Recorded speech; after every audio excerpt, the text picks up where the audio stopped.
I mustered all my courage to hand Zhou Xian a love letter in front of the entire basketball court. He just held the basketball, glanced at me with a smirk. Little girl, you've got that troublemaker look. Not really my type. Then he pointed upward, cast a meaningful glance toward the distant lawn, and left it at that. Zhou Xian always thinks I'd flirt with any guy during a quick water run, which drives him crazy with insecurity. I woke up to find myself 7 years in the past. Right at the moment of filling out college applications, without hesitation, I chose T University where Zhou Xian studied, determined to give him the perfect romance and erase all his doubts. But when the semester began, I was stunned to see Zhou Xian with blue hair, earrings, and tattoos. This is my innocent boyfriend. Skeptical, I gripped the railing and stood on tiptoe to peer inside. Zhou Xian happened to circle back near me, raising an intrigued eyebrow as he asked, "Looking for someone?" Knowing him, that eyebrow raise was his tell for interest. That instant, I knew without doubt, this was Zhou Xian. "Zhou Xian," I said, staring at him with a teasing smile. The whole basketball court had their eyes on us, the atmosphere instantly electric. "Damn, Xian, you're killing it." But somehow, the light in Zhou Xian's eyes dimmed slightly. He glanced at my luggage and said dismissively, "Shouldn't freshmen be at orientation? So, can I get your number?" It was my first time hitting on someone. Even though this guy would eventually become my boyfriend, I still felt awkward. Zhou Xian casually lifted the hem of his jersey to wipe the sweat off his face, left my phone behind. Next time, his tone was almost playful, and it wasn't until I'd walked halfway across campus that I realized I'd just been rejected. 2 hours later, with everything sorted, I stubbornly circled back to the basketball court, determined to ask Zhou Xian for his WeChat again. Who knows, it's probably rush hour between classes right now. A crowd of girls had gathered around the basketball court to watch. Zhou Xian was taking a halftime break, surrounded by a group of girls. He flashed a careless smile, casually accepting the drink a girl handed him and twisting it open to take a sip, not the slightest bit shy, nor aloof in any way, keeping people at arm's length, close enough to tempt, yet forever just out of reach. I gripped the court entrance railing, frozen in place. Zhou Xian's college years weren't meant to include me, so he'd be with others, maybe more than one. I had to watch helplessly as Zhou Xian, who should have been mine, embraced and kissed someone else, maybe even. My vision blurred. "Hey Zhou Xian, that cute junior's back again, you've got game." Someone spotted me and shouted across the basketball court to Zhou Xian, who was surrounded by admirers. Zhou Xian set down his water bottle and looked over, arching a sculpted brow with a mix of exasperation and amusement. Can't let him be with someone else. After confirming this thought, I jogged over. "Zhou Xian, since you don't have your phone, can I add your friend and have them share your contact?" Zhou Xian lowered his eyelids slightly, giving me an unfriendly glance. "Wait." With that, he walked toward the pile of backpacks, picked up a black one, pulled out his phone and came back. "Scan. So you lied just to reject me?" I kept my eyes on my phone as I unlocked it and opened WeChat. Not even bothering to look at him, Zhou Xian accepted my friend request with a single word, "Forgot." The laziest excuse, delivered without a shred of remorse. After tagging him as future boyfriend and composing myself, I flashed him a sweet smile. "Zhou Xian, since it's my first day here, how about showing me the cafeteria? Or if you're busy, maybe one of your friends could give me the tour." His Adam's apple bobbed, a telltale sign of impatience. Surprisingly, he agreed. "Fine." Walking beside him, I asked curiously, "What does that Morse code tattoo on your lower back mean? Stay away from women, or you'll bring misery upon yourself." Really, could have fooled me. "You were handling that crowd of women like a natural just now." My voice dripped with undisguised jealousy. "Bullshit." Zhou Xian scoffed. "You actually bought that. Truth is, I'm quite the player. Still wanna mess with me?"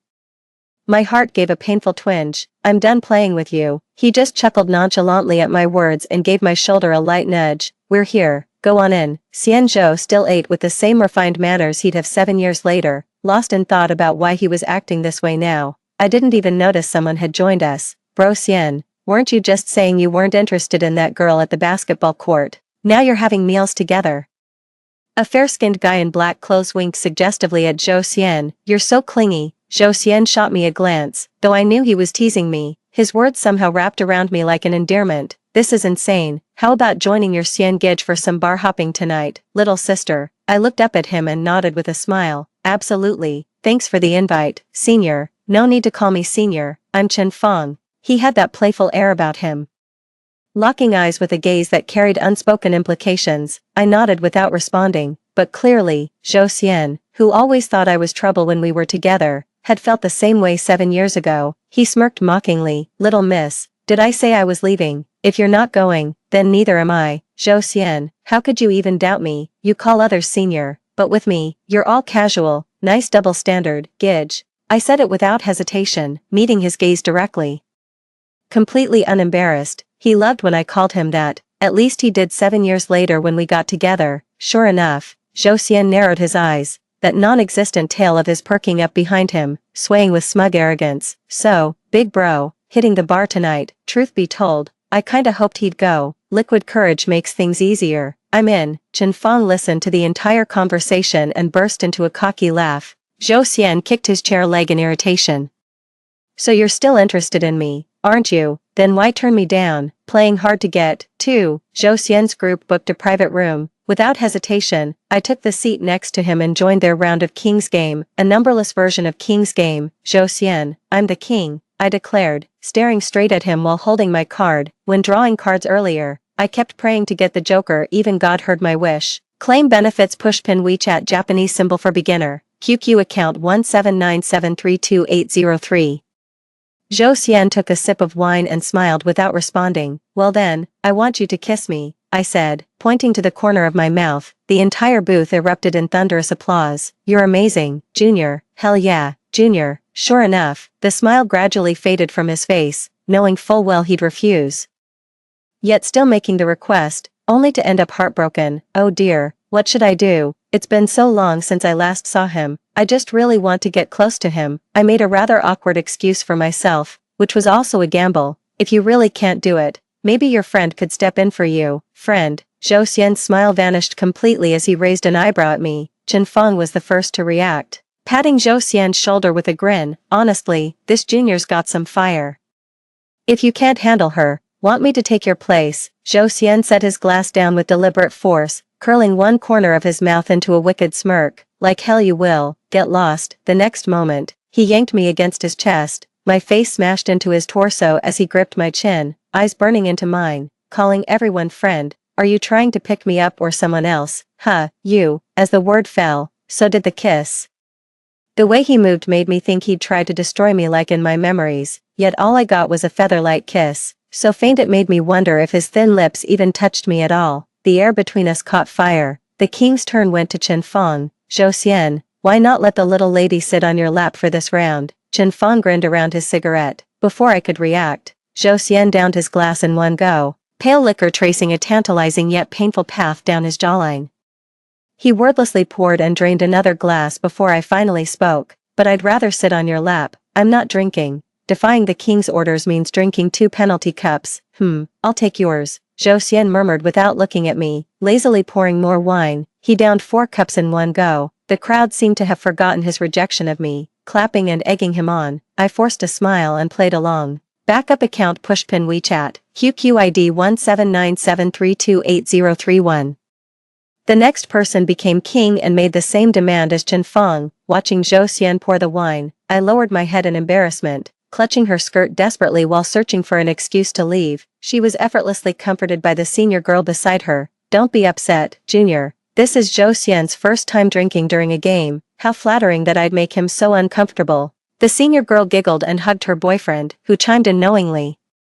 It just means Zhou Xian chickened out. Get it? He's not unwilling to let you sit there. He just doesn't dare. Junior, wow, you actually managed to win over our legendary playboy Xian. I couldn't help but burst out laughing. Feels like I'm still miles away from actually winning him over. Exactly, flirting's fine. But if you actually tie him down, he'll get so annoyed. Ha ha ha, we're totally rooting for this show. Junior, go get him.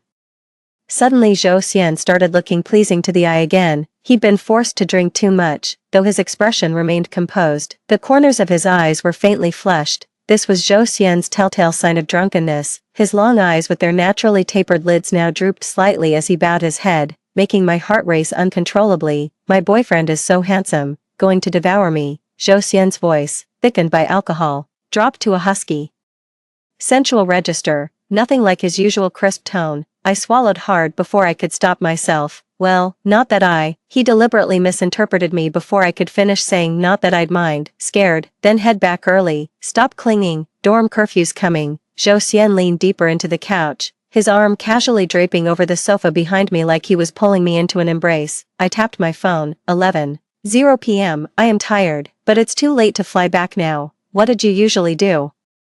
Zhou Xian arched a brow, tilting his chin. Across the street was a hotel. Have you been with someone else? My heart feels stuck in my throat. Whatever, he didn't even know me before, no use dwelling on it, just focus on the future. I forgot my ID, I muttered, tugging at my skirt.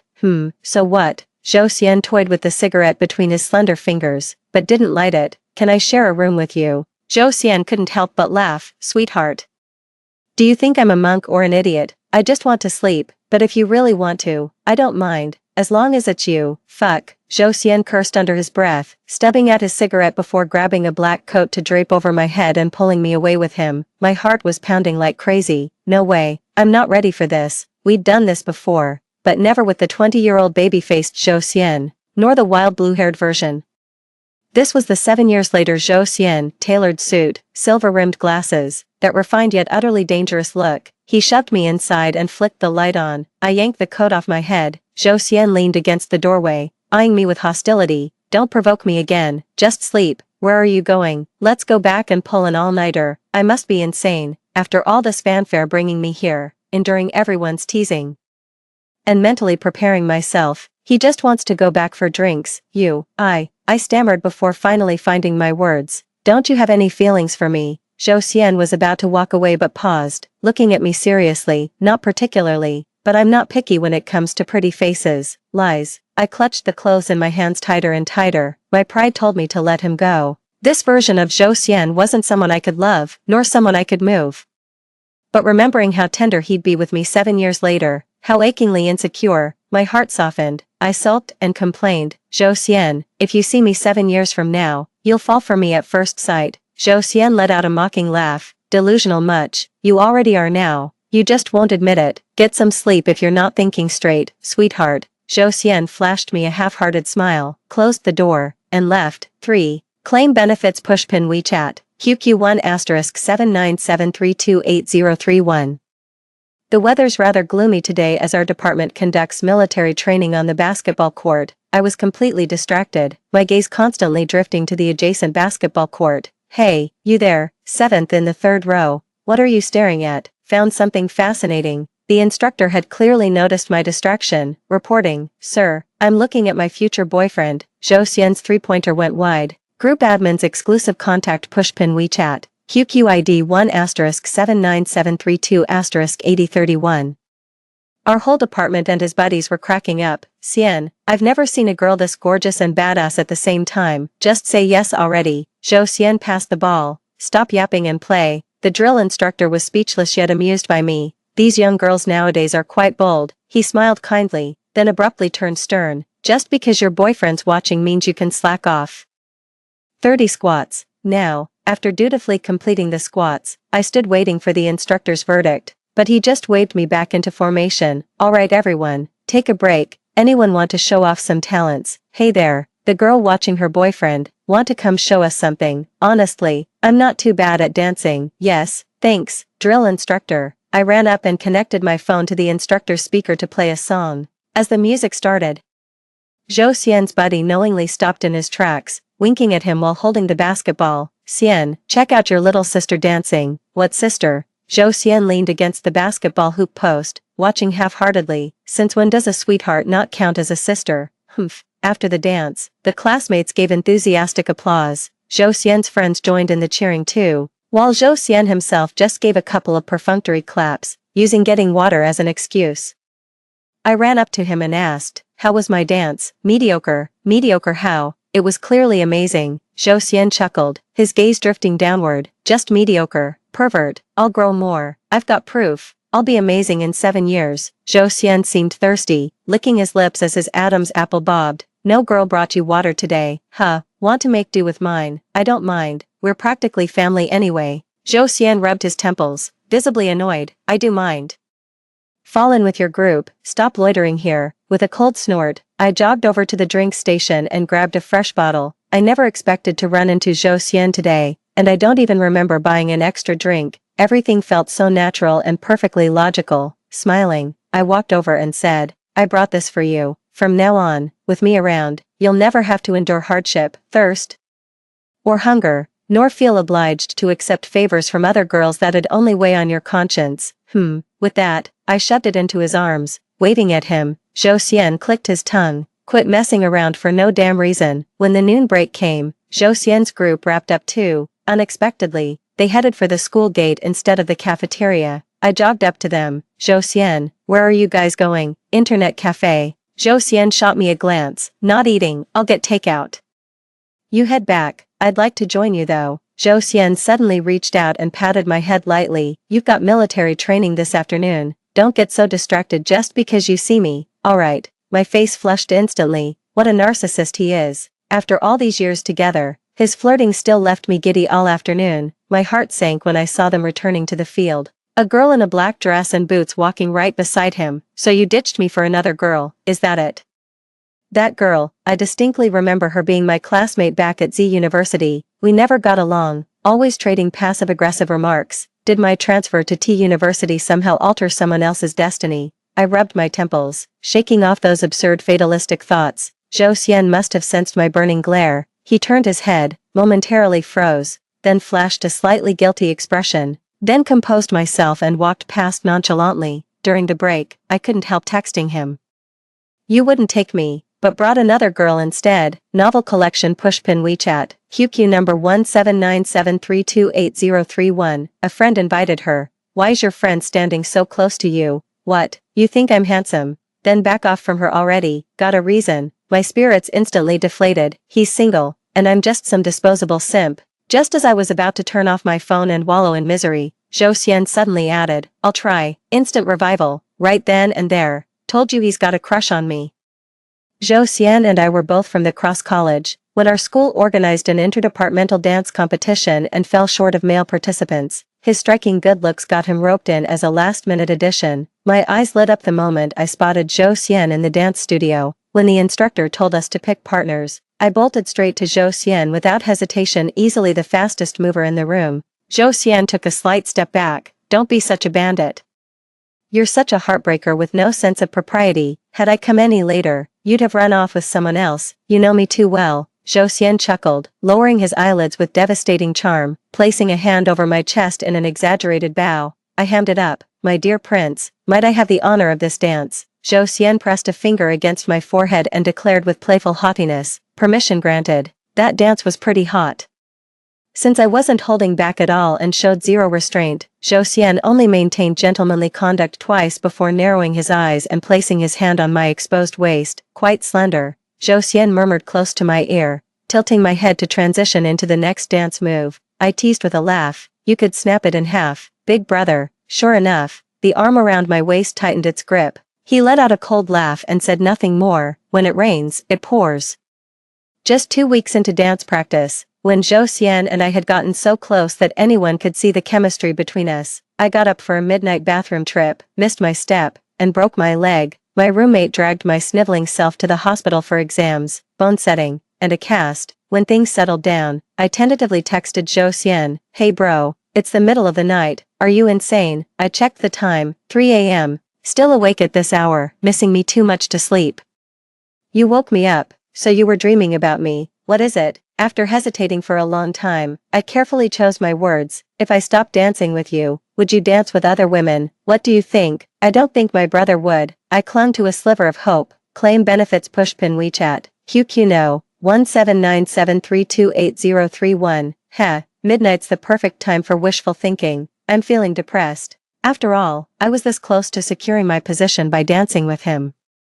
With just 20 days left before the competition, him dancing with another girl means our engagement is definitely off. I suddenly fell into a melancholic mood and didn't notice the constant typing. Notification from the other side, found someone else, have you? When Zhou Xian sent this message, I was completely stunned. I could practically see his cold smirk through the screen. Not talking, you're something else, you messing with me. He lost his cool.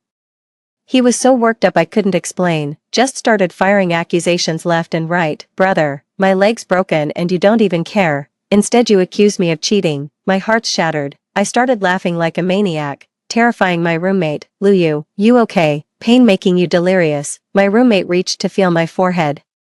Caught a glimpse of my chat screen, then backed away speechless. At the campus clinic, Zhou Xian sent another message. I kept nodding like crazy until my roommate reminded me to actually reply. They left me behind, a sick patient standing like a loyal stone waiting for her husband's return. Zhou Xian came running, panting, his blue bangs slightly damp and clinging to his pale skin, bending over with hands on his knees. He looked up at me through his lashes. How'd you fall, from the bed? You're hopeless. As dawn broke, Zhou Xian pushed my wheelchair toward the girls' dormitory. I won't be able to practice dancing with you tomorrow. Are you going to find another woman behind my back? My heart ached. Zhou Xian paused mid-step. It's completely above board. Sniff. How could I possibly stand in your way of finding someone better? I fake sobbed dramatically. Zhou Xian remained silent, just as I thought the moment had fizzled out.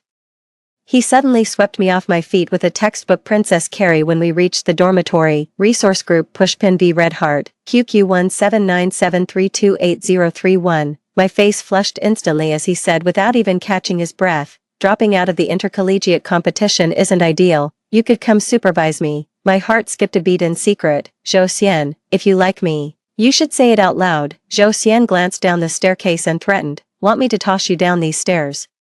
I immediately wrapped my arms around his neck, trying to kill me so you can find a replacement. Did I ever agree to be with you? There you go again with your drama. Shut up. The journey was bumpy, but I still scored myself a boyfriend by the time we reached the dorm. Told you he'd had his eye on me all along. Drifted off to sleep blissfully. No military training for me tomorrow. My daily routine, getting fed by roommates, dragging myself to shower, gaming, and flirting with Zhou Xian. My leg healed surprisingly fast. Got the cast off in just over a week, somehow still made it to the competition, and ended up being Zhou Xian's partner. Only after the competition did I have my first proper date with Zhou Xian, played werewolf with his crew, and since I was clueless, I took the easiest role as the moderator. Night falls, close your eyes, werewolves. Open your eyes and choose your target for tonight, just as expected. After I said this, Zhou Xian's werewolf teammates wordlessly reached a silent agreement and unanimously decided to eliminate him, which, open your eyes, he was killed tonight. Will you save him or not? Poor Zhou Xian, nobody came to his rescue. Seer, open your eyes, confirm your target for investigation. Watching Zhou Xian open his eyes beside me, I pointed a finger gun at his head, then leaned in with a grin to whisper breathlessly in his ear.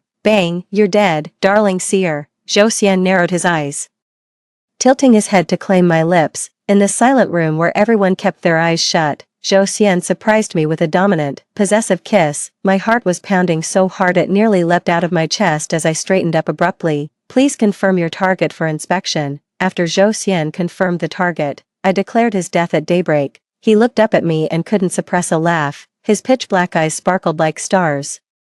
Who would have thought that the fair and loving God would show favoritism to him alone when night fell? Chen Fang took a drag of his cigarette and sneered, dead and still throwing up couple crap. Might as well meet God in heaven sooner rather than later. Zhou Xian chuckled, resting his arm on the back of my chair. Disgusting. I cleared my throat. Ahem. Player 7. No off-topic discussions please. Fuck. Player 7. Chen Fang cursed with a laugh. Though our first date was a group hangout, I still had a great time. When Zhou Xian walked me back to the dorm, he pulled a small box from his pocket. What's this? A gift? Oh, I completely forgot to get you something. I knew you'd be heartless. Zhou Xian smirked and ruffled my hair. Go on up. But this isn't right. I feel terrible for not getting you anything. Zhou Xian leaned in close, his eyes locked on mine, as his thin lips drew nearer. Just when I thought he was about to kiss me, he suddenly murmured, already gave you one. When I blinked in confusion, during werewolf, his cheeks flushed, my face burned too. This honeymoon phase lasted about 3 months, and bizarrely, I somehow developed a supernatural ability. Dreams come true, like when I dreamed my roommate failed a course, then tearfully begged the professor for mercy in their office, and it actually worked. For instance, when the faculty organizes team-building events, they're usually separated by grade level. I was just lamenting not being able to go with Zhou Xian when I dreamed the department announced freshmen and sophomores would go together this year, and then it actually happened. Once on the bus, I clung to Zhou Xian. Gitch, I was just wishing we could go together this year, and now we really are. See, we're meant to be. Zhou Xian lifted his eyelids to glance at me. This clingy. Oh, so you don't want me clinging to you, planning to sneak around with someone else behind my back.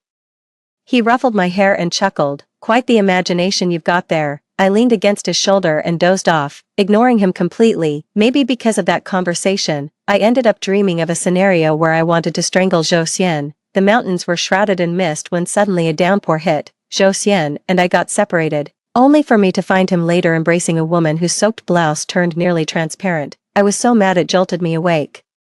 Zhou Xian noticed my expression and touched my forehead. What's wrong? You cheated on me in my dream. Ha, guilty conscience much. Zhou Xian withdrew his hand with a cold smirk. What? My tiny face displayed massive confusion as Zhou Xian pulled up a photo from his phone, a confession wall post, the ultimate couple goals. One shot showed my classmate Chen Jin casually catching me as I stumbled. I gulped. That was totally accidental. Zhou Xian snorted coldly. We'll settle this later. Completely subdued, I didn't dare throw another tantrum about dream nonsense again. I obediently trailed behind him up the mountain. At the summit, while my classmates and I pitched tents, Zhou Xian's group was assigned to gather firewood in the woods. Then we went our separate ways. Slowly, scattered raindrops began to fall. The tent was barely up when the downpour came. It suddenly reminded me of that dream, like some premonition from the universe, ignoring my classmates' protests. I dashed into the pouring rain. I found the pavilion from my memories. Zhou Xian was indeed holding that drenched girl, her clothes clinging transparently. Our eyes met, and I was overcome with shame. Zhou Xian abruptly pushed the girl away from his embrace and reached out to me. Luyu, come here. If not for coming to hear his explanation, why subject myself to such humiliation in this downpour? I stood my ground. You come here. I just wanted him to get soaked in the rain with me. Zhou Xian strode into the rain without hesitation, draping his jacket over my head before pulling me firmly under his arm. Let's settle this now so you won't think I'm bluffing. She was about to fall into the rain, so I caught her, just as I was letting go. She grabbed my hand and started confessing. Then you showed up. Hey, back me up here. Zhou Xian shot the girl an irritated frown. The girl's face flushed crimson as she bobbed her head in frantic apology. I'm so sorry. And off they went, leaving us two drenched fools standing there in stunned silence. Did you come through this downpour because you were worried about me? Zhou Xian leaned down until his forehead touched mine, his long eyes curving into crescents. My ears burned slightly. Worrying about him cheating still counts as worrying, right? Zhou Xian probably mistook my behavior for shyness. He let out a carefree laugh before leaning in for a kiss, damp and clinging. You like me that much? Stop being narcissistic. It's obvious you're the one who's crazy about me. Got caught in a downpour and, sure enough, came down with a glorious cold afterward. Zhou Xian was tough as nails, not a sniffle in sight, and even bought a mini pot to make me pear soup. How he managed to ruin something this simple is beyond me. I was eating while throwing up, can't help but miss Zhou Xian 7 years later, the perfect husband and father. Even his boiled water tasted better than most. The thing is, some thoughts are better left unthought, especially after unlocking these chaotic superpowers. Dreamt of 26-year-old Zhou Xian cooking for me, just as expected. When I returned to the dorm after afternoon classes, there stood 26-year-old Zhou Xian right in front of me.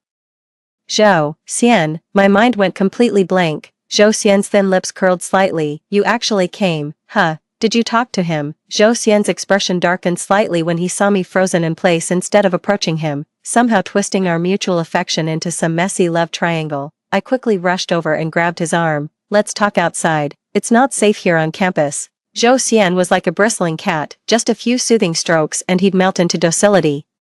So he stayed silent and didn't resist, simply accompanying me as we left T University. So you're saying I accidentally touched that machine in your study and got my consciousness transported? That's not the point. Zhou Xian wrapped his arm around my waist, pursing his lips. Then tell me what is. Break up with him. He's literally you too. Stop acting like I'm cheating on you. Okay. Zhou Xian's expression darkened.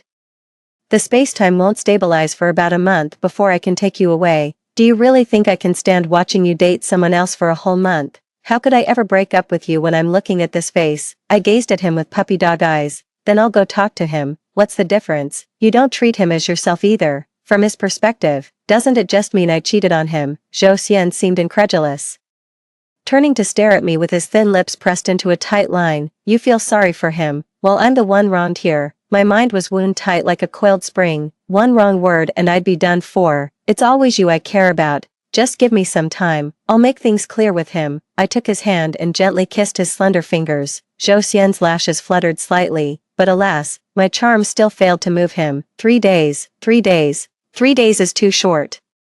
How about a week? I was the one who pursued him, and now I'm supposedly dumping him. Ridiculous, as if I'd actually let go. I'm just pretending to comply while secretly keeping him. A month only has 4 weeks. Do you really think that's possible? After we leave in a month, time and space will erase all traces of you. He'll forget you. Everyone here will forget you. Only I won't, understand. Zhou Xian withdrew his hand from mine and tilted my chin up with just the right pressure. I nuzzled obediently against his palm and murmured, okay. He seems satisfied now. Zhou Xian showed up with nothing, no ID, no money. I rented him a studio near campus and transferred him some funds. My little canary, class is starting. I've got to go. Zhou Xian braced against the doorframe, pulling me into a one-armed embrace before kissing me, still treating him like your lawful husband. No, I wouldn't dare. Dealing with Zhou Xian is more exhausting than running a marathon.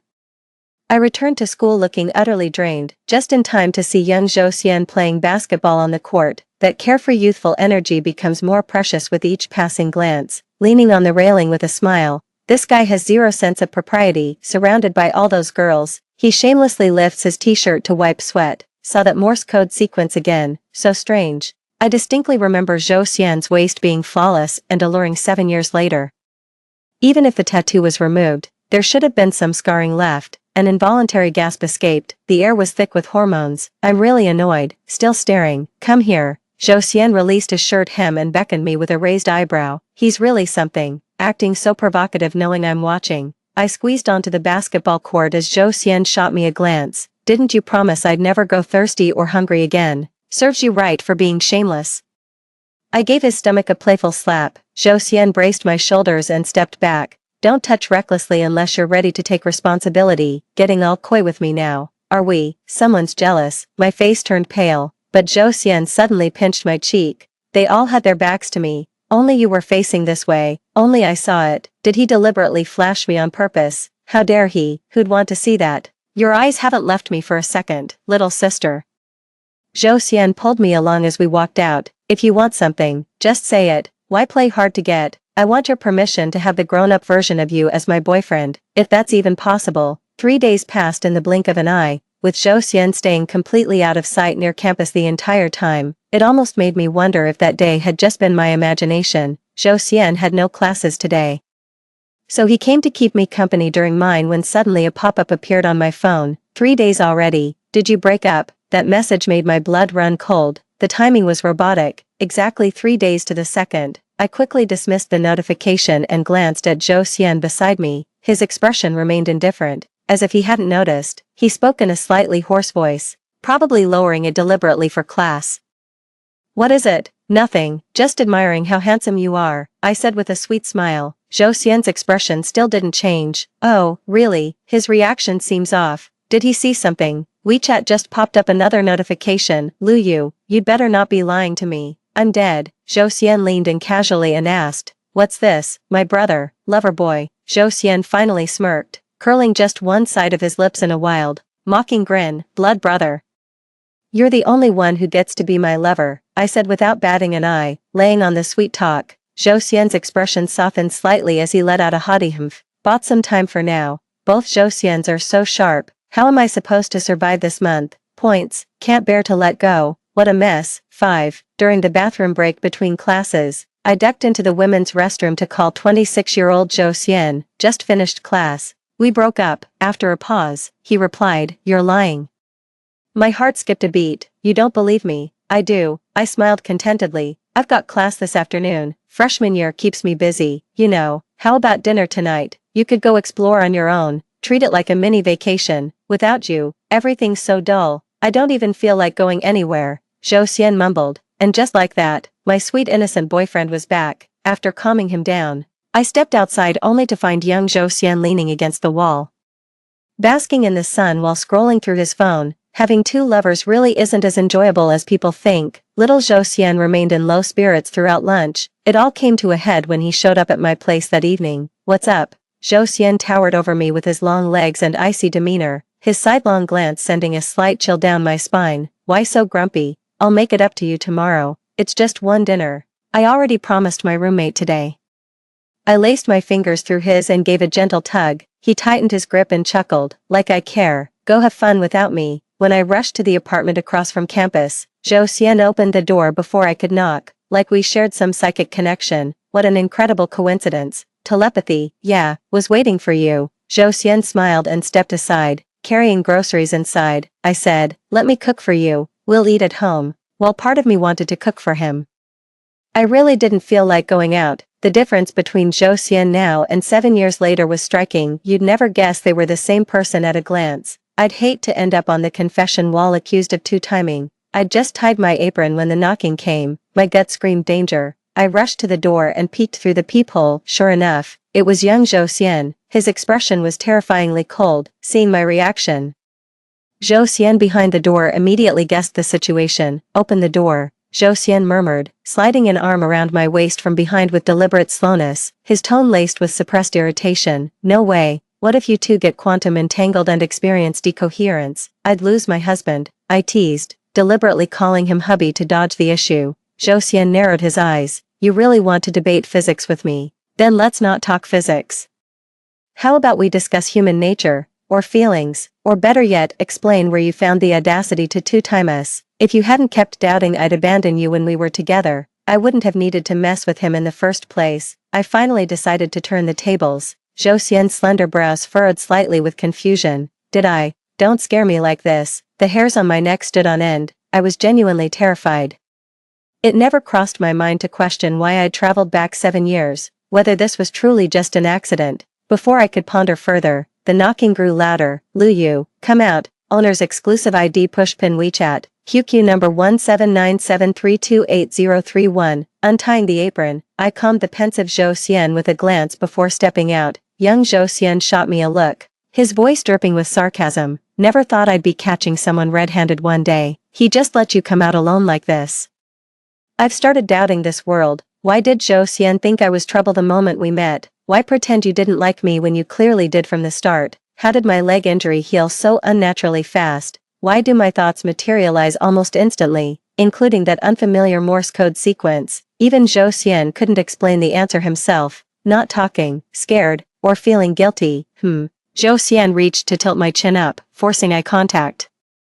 The sound of the door lock turning behind me made me instinctively pull it shut. Zhou Xian narrowed his eyes, protecting him, afraid I'll hit him. With that, he moved to push the door open. No, he's really my brother. Please believe me. I looked up at him pleadingly. Zhou Xian's Adam's apple bobbed as he replied in a hoarse voice. Lu Yu, do I look like an idiot to you? You really don't trust me. I clutched at the hem of his shirt. I can't let them meet now, even if seduction won't work. I'll have to try it anyway. We've got to eliminate all unpredictable variables. My whole worldview's crumbling. Who knows if meeting in person would trigger quantum decoherence like my bullshit theory suggested, making one of the Zhou Xians just vanish into thin air. His hand dropped limply as he cursed under his breath with palpable irritation. God damn it, I'm such a fucking masochist. With that, he yanked me along rather roughly. I'll trust you this once. Try that again, Zhou Xian warned. His grip tightening around my wrist, a sudden pang of bitterness welled up in my heart. I couldn't help but throw myself into his arms. I knew what he offered wasn't trust, it was dignity. Zhou Xian kissed me with a desperate, possessive yet vulnerable intensity, crushing me against him as if trying to fuse our very bones. Don't leave me, his whisper at my ear scattered with the wind. I managed to stop Zhou Xian, but not the other one behind the door. Leaning against the stair rail with hands in pockets, his silver-rimmed glasses softened the razor-sharp intensity of his gaze. Zhou Xian froze completely when he saw him. You're using me as a substitute. His face turned deathly pale, even his thin lips losing all color. Seriously, masterclass in comprehension. I haven't explained yet. Zhou Xian spoke up coldly, with barely contained hostility. If you know how things stand, why aren't you leaving? What are you still hanging around for? He's quite the actor. My wrist ached from his grip, and as I instinctively tried to pull away, young Zhou Xian loosened his hold. If she really liked you, she wouldn't have come to me, let alone be standing by my side now. Now it was the other side's turn to go pale. Since he already knows, there's no point holding back. Come here. Zhou Xian stopped looking at his younger self, shifting the pressure onto me. With things still unclear, Zhou Xian actually understood the situation best. I should go with him, yet the person standing beside me was so fragile, so heartbreakingly young. It just makes people reluctant to see him bear too much. I'll head back to campus first. We'll talk later. Gritting my teeth, I blurted this out before dragging little Zhou Xian away. I ignored the unmistakable, burning gaze of abandonment behind me. Little Zhou Xian still got away with it thanks to his youth. After all, I'm 25 now. Should have learned to care for the vulnerable. Zhou Xian stayed silent the whole way to campus, so I pulled him down to sit with me on Lover's Slope. Haven't had dinner yet. Zhou Xian braced his hands against the grass, expression turning icy. Did I starve you? Damn intense. Novel collection Pushpin WeChat Japanese symbol for beginner. QQ number 1797328031, given Zhou Xian's temper. The fact that he's sitting here quietly already moves me deeply. Don't think I'm full of lies, but what I'm about to say is true. I cleared my throat and cupped his face. After what felt like an eternity, Zhou Xian finally found his voice. That's me. He seemed to despise becoming that refined but rotten type. Are you his girlfriend? I tugged at his hand. And yours too. Zhou Xian let out a derisive snort, but he didn't say anything more, nor did he show any doubt. Is he here to take you away? Zhou Xian mumbled with his head hung low. You'll be with me when you grow up, I said affectionately, ruffling his hair. My memory clearly recalls Zhou Xian being perpetually insecure, just like the person standing before me now, not the one outside. Why do you always put up a tough front when you first see me? Still convinced I'd cheat on you? Was I wrong to think that? Well, if you insist on putting it that way, I guess not. I pursed my lips. Give me a proper answer, and maybe I'll stay, keep you company for the next 7 years. Zhou Xian froze, his slender fingers gradually tightening, his thin lips pressed together before he finally forced out the words, seeing you makes my heart race, then suddenly so sad I couldn't bear to face you. Sad, yeah, just feeling down. So what does your Morse code mean? Bring her home. Bring who home? Zhou Xian gazed at me quietly and shook his head. I don't know. His eyes were so bright that even the slightest sorrow stood out vividly. I fell silent. Could it be that the Zhou Xian before me didn't belong to me after all? What kind of world is this? When he said he was upset, my mood instantly soured too, leaving no room for petty jealousy. Zhou Xian walked me back to the dorm, then suddenly grabbed my wrist. Just go if you must. What? My eyes widened. You should return where you belong. It's only been 7 years, after all, though he said only. His eyes were already glistening. 6. Zhou Xian never saw me again. Daily updates Pushpin WeChat. QQ 1797328031. Even outside campus, Zhou Xian was throwing a little tantrum. I sat beside him, yet felt no urge to comfort him. When he first arrived, I'd felt such warmth and affection, but after that day, my feelings took on a strange new quality. Lu Yu. Is admitting your changed heart so difficult? Zhou Xian loomed over me with icy detachment. He finally broke the silence. Is this really what comes out of my mouth? Have I changed my heart? Did I fall for the younger version of him? I wanted to protest. No, I didn't. Zhou Xian suddenly leaned in, pinning me down with a fierce glare. Liar. The corners of his eyes were slightly reddened, his gaze heavy with suppressed anguish. He stood too close, his presence overwhelmingly aggressive, yet it pierced my heart so sharply that I instinctively turned away. But it's still you. His grip slackened as Zhou Xian grew dazed. You've really fallen out of love. A sudden hollowness washed over me. This is someone I've been with for a long time. 7 years later, we were deeply in love. We what? Why can't I recall even a shred of sweetness? Not a single memory of those 7 years. I only know I love him, but can't find a reason why. I reached out to touch him, but he dodged, even if he's my past self. I can't go back. I'm 26 now. Besides, he's not me.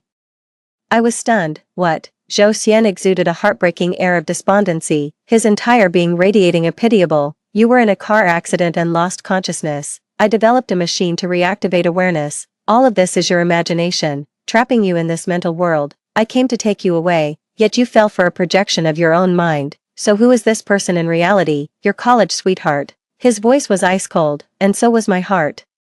Add me on WeChat ASAP to stay connected. Pushpin. QQ number 17973280*31. Was any of this real? No wonder I can't remember anything about us 7 years later, and it didn't even feel strange. So none of it was real. My consciousness had been frozen long ago. You said something completely different when you first arrived. To fully synchronize with your consciousness, I'll have to sacrifice some memories. Even if I can't remember, I'll stay here with you.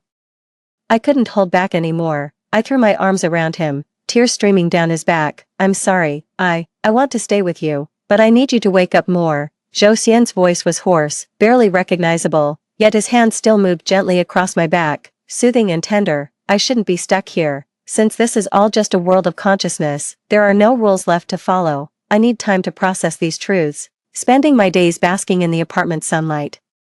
No longer crossing to the school opposite. The reason I believed Zhou Xian's words so completely was this nagging feeling, like I'd already died once before. The sheer number of paradoxes left me no choice but to believe. The realization that this person meant to trap me made even the sunlight feel cold on my skin. Group admin's exclusive WeChat ID pushpin, QQ number 179-732-8031. Rubbing my arms, someone draped a coat over me. Feeling cold, I shook my head. Zhou Xian reached out to touch my head.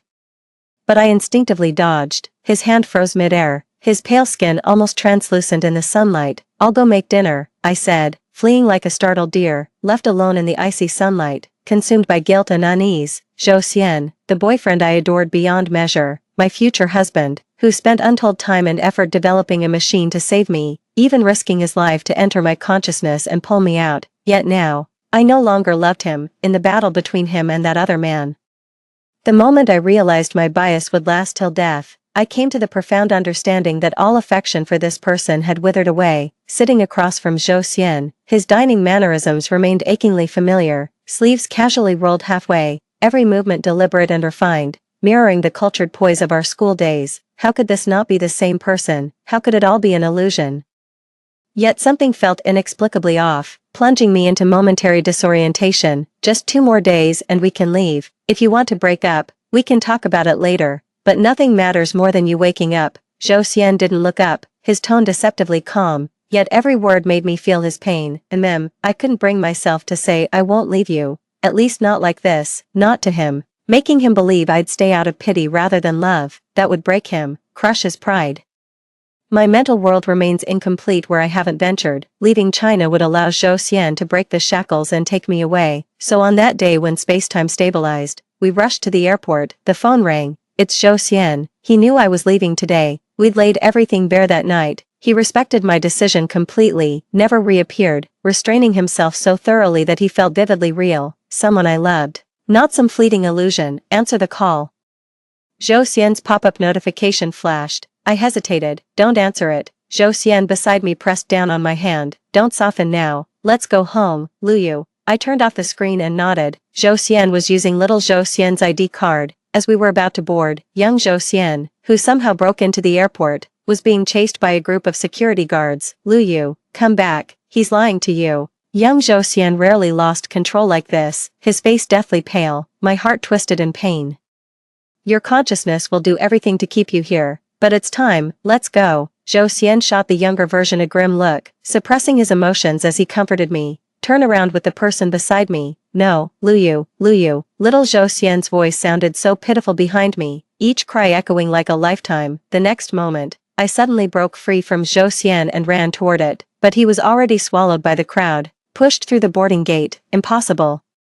The one I love has always been him, from beginning to end. My heart won't change. There's no one else. The security guard finally caught up with little Zhou Xian. I ran over to his side too, pinned down by multiple people in complete disarray. He was nonetheless grinning from ear to ear. I leaned over, smiling at him. "This man is Zhou Xian, the only one who matters, even if everything here is an illusion. So what? He's real. My beloved." I accompanied Zhou Xian through studies, watched him grow, and fell in love with him until our timelines converged 7 years later. The moment arrived to verify everything he'd claimed. I woke up, medical equipment covered my body, and Zhou Xian with his blue hair was slumped beside me, his silver-rimmed glasses set aside while his fingers held a consciousness stimulator. He slowly roused himself and smiled at me. "Sleeping Beauty, you've been out for ages." So long that Zhou Xian had grown up, yet still dyed his hair blue, just so I'd recognize him.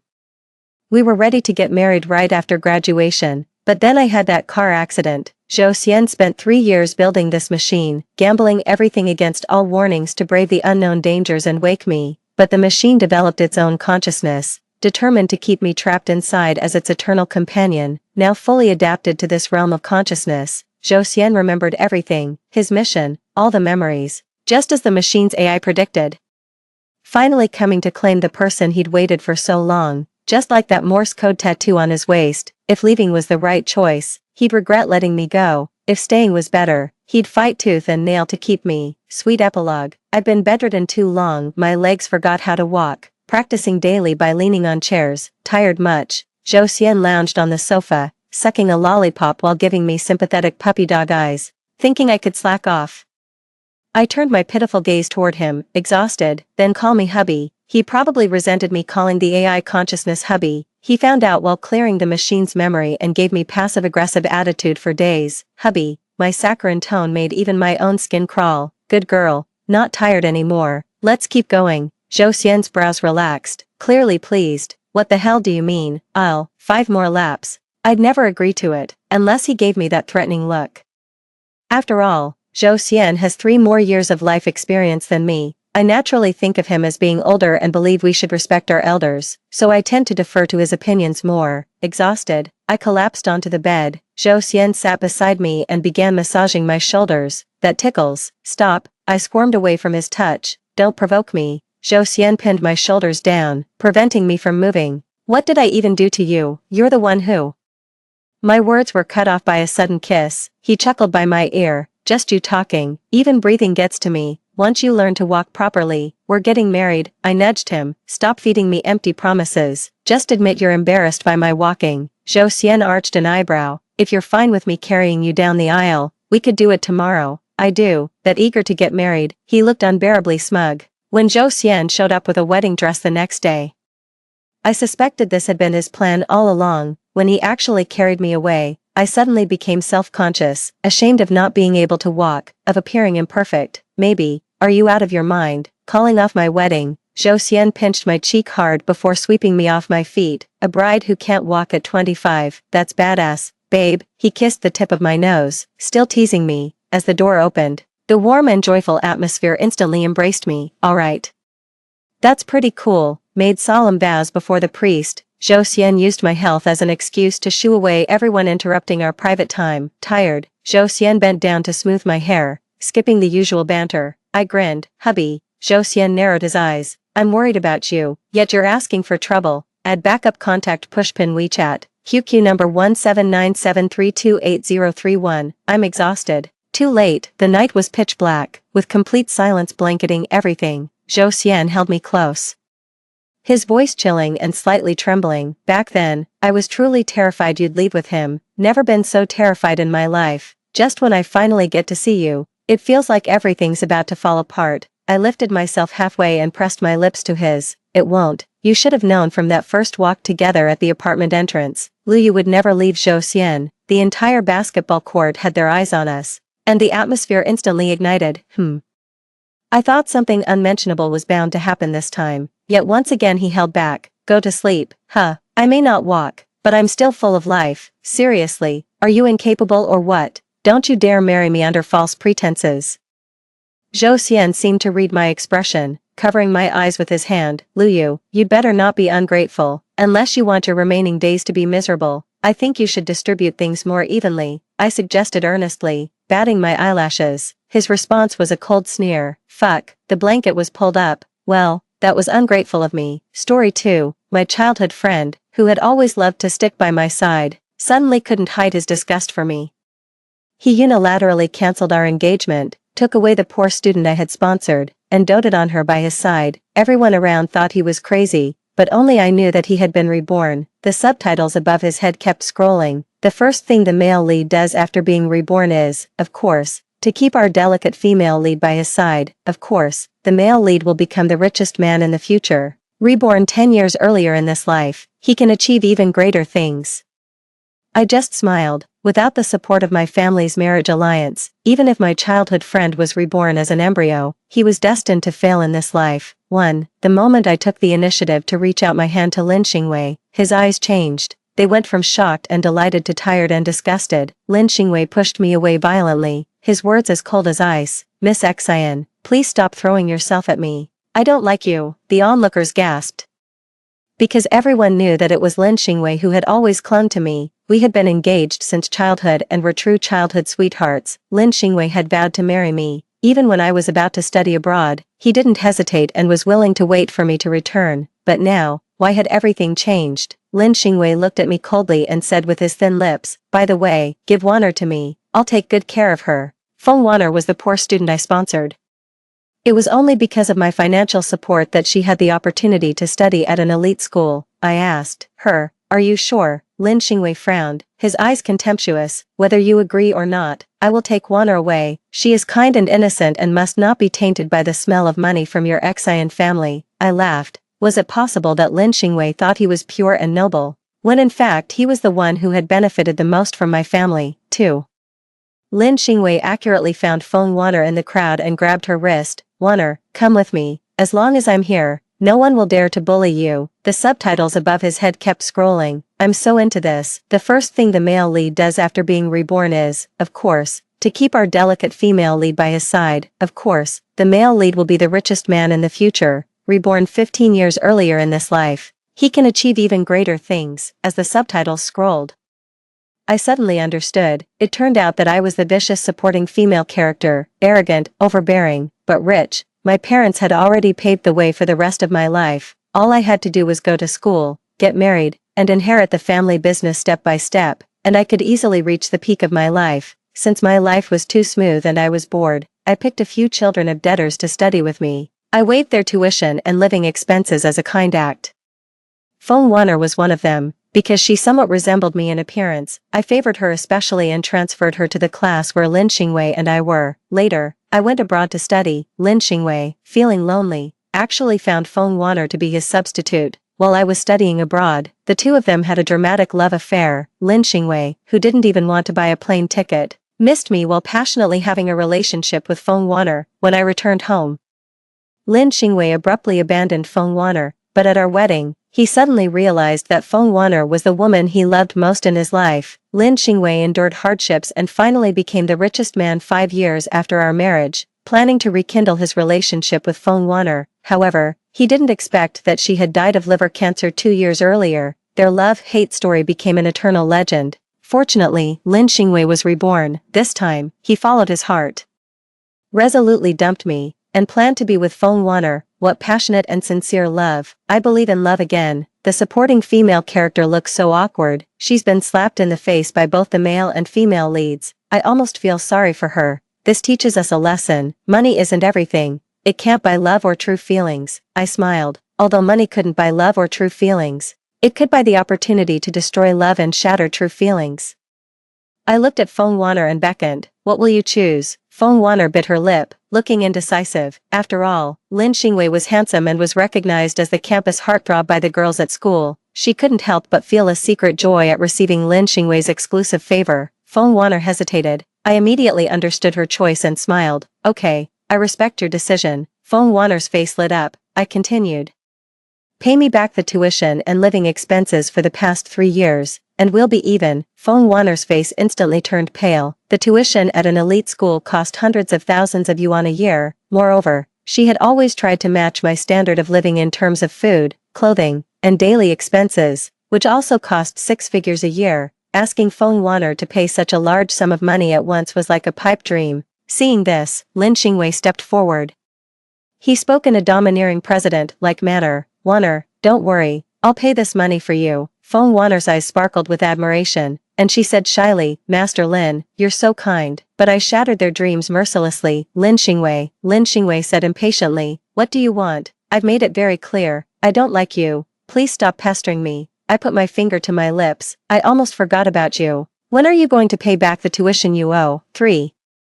The subtitles exploded. The supporting female character is so despicable. She's trying to break up this poor couple with money. Wasn't the male lead a good match for the supporting female character? Why can't he afford this small amount of money? The Lin family is only superficially prosperous. All their money has been squandered by his philandering father. They were right. A family that could marry into the Xian family was naturally not an ordinary one. Grandpa Lin and my grandpa had been comrades in arms for decades. The old men had a deep friendship, which was why they arranged a betrothal between Lin Xingwei and me when we were children. But since Grandpa Lin passed away 10 years ago, the Lin family had been declining. Lin Xingwei's parents were constantly having affairs and had countless illegitimate children.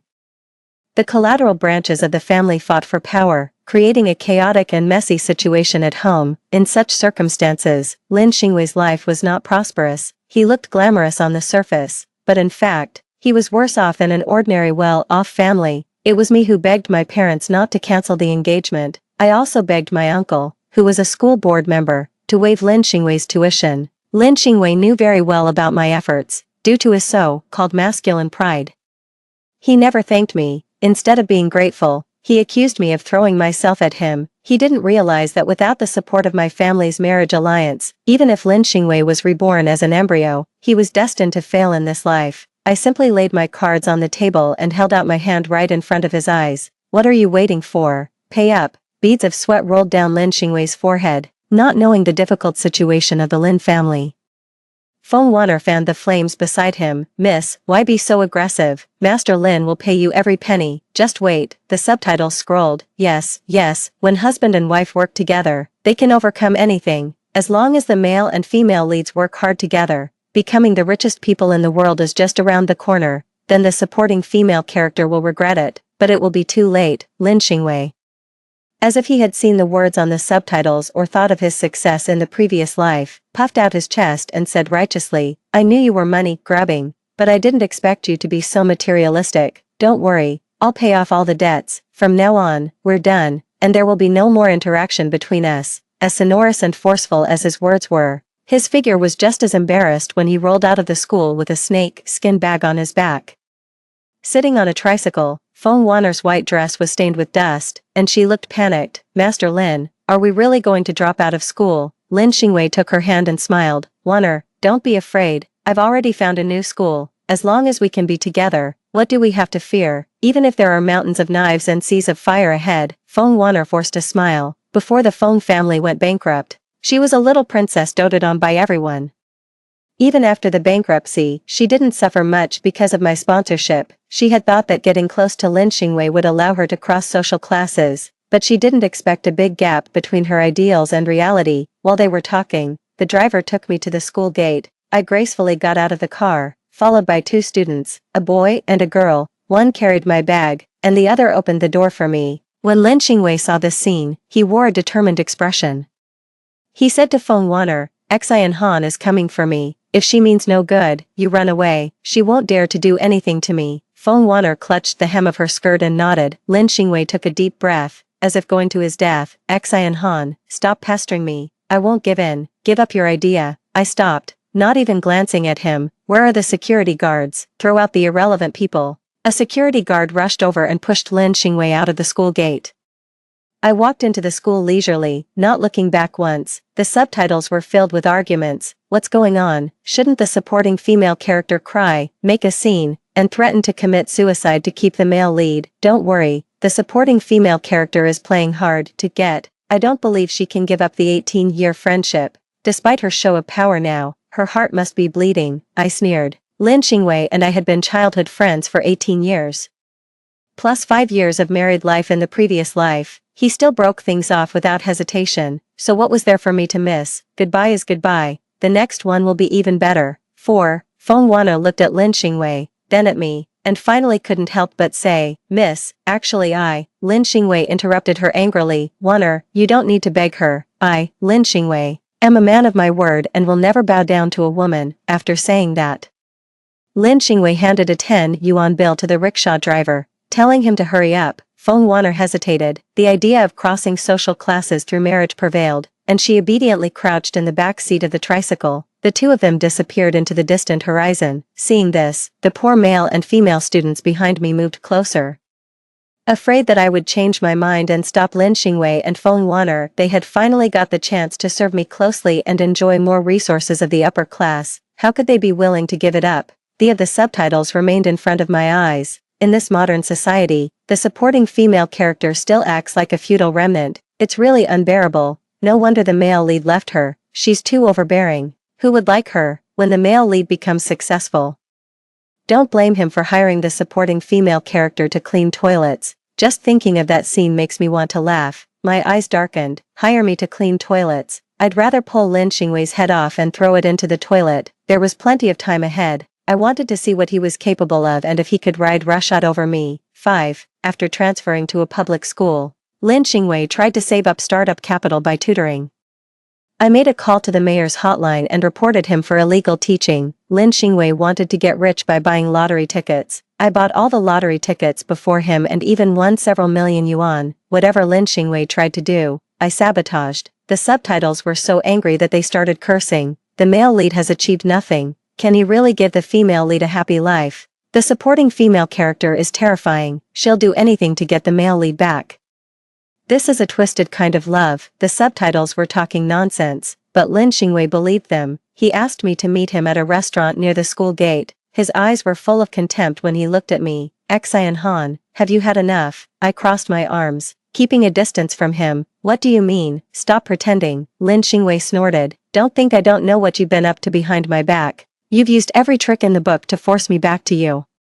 But my heart belongs to Warner, and I will never give in because of your measly money. As he spoke, saliva flew out of his mouth and landed in the greasy cup. I felt nauseous. Don't flatter yourself. If you hadn't told me you'd pay back the money, do you think I'd want to see you? Lin Xingwei wouldn't let it go. Humph, duplicity. If you don't like me, why are you targeting me everywhere? Anyone with sense knows the reason. I was so angry that I laughed. If someone slapped Lin Xingwei twice, he'd probably think they were into SM. The reason I targeted Lin Xingwei was to nip the risks in the bud. Without the support of my family, the probability of Lin Xingwei becoming the richest man was only 1 in a million, but even with such a slim chance, I would never let him grow unchecked. Since ancient times, the business world has been like a battlefield. Those who can't be ruthless will be eliminated by the times. Lin Xingwei thought I was trapped in petty love.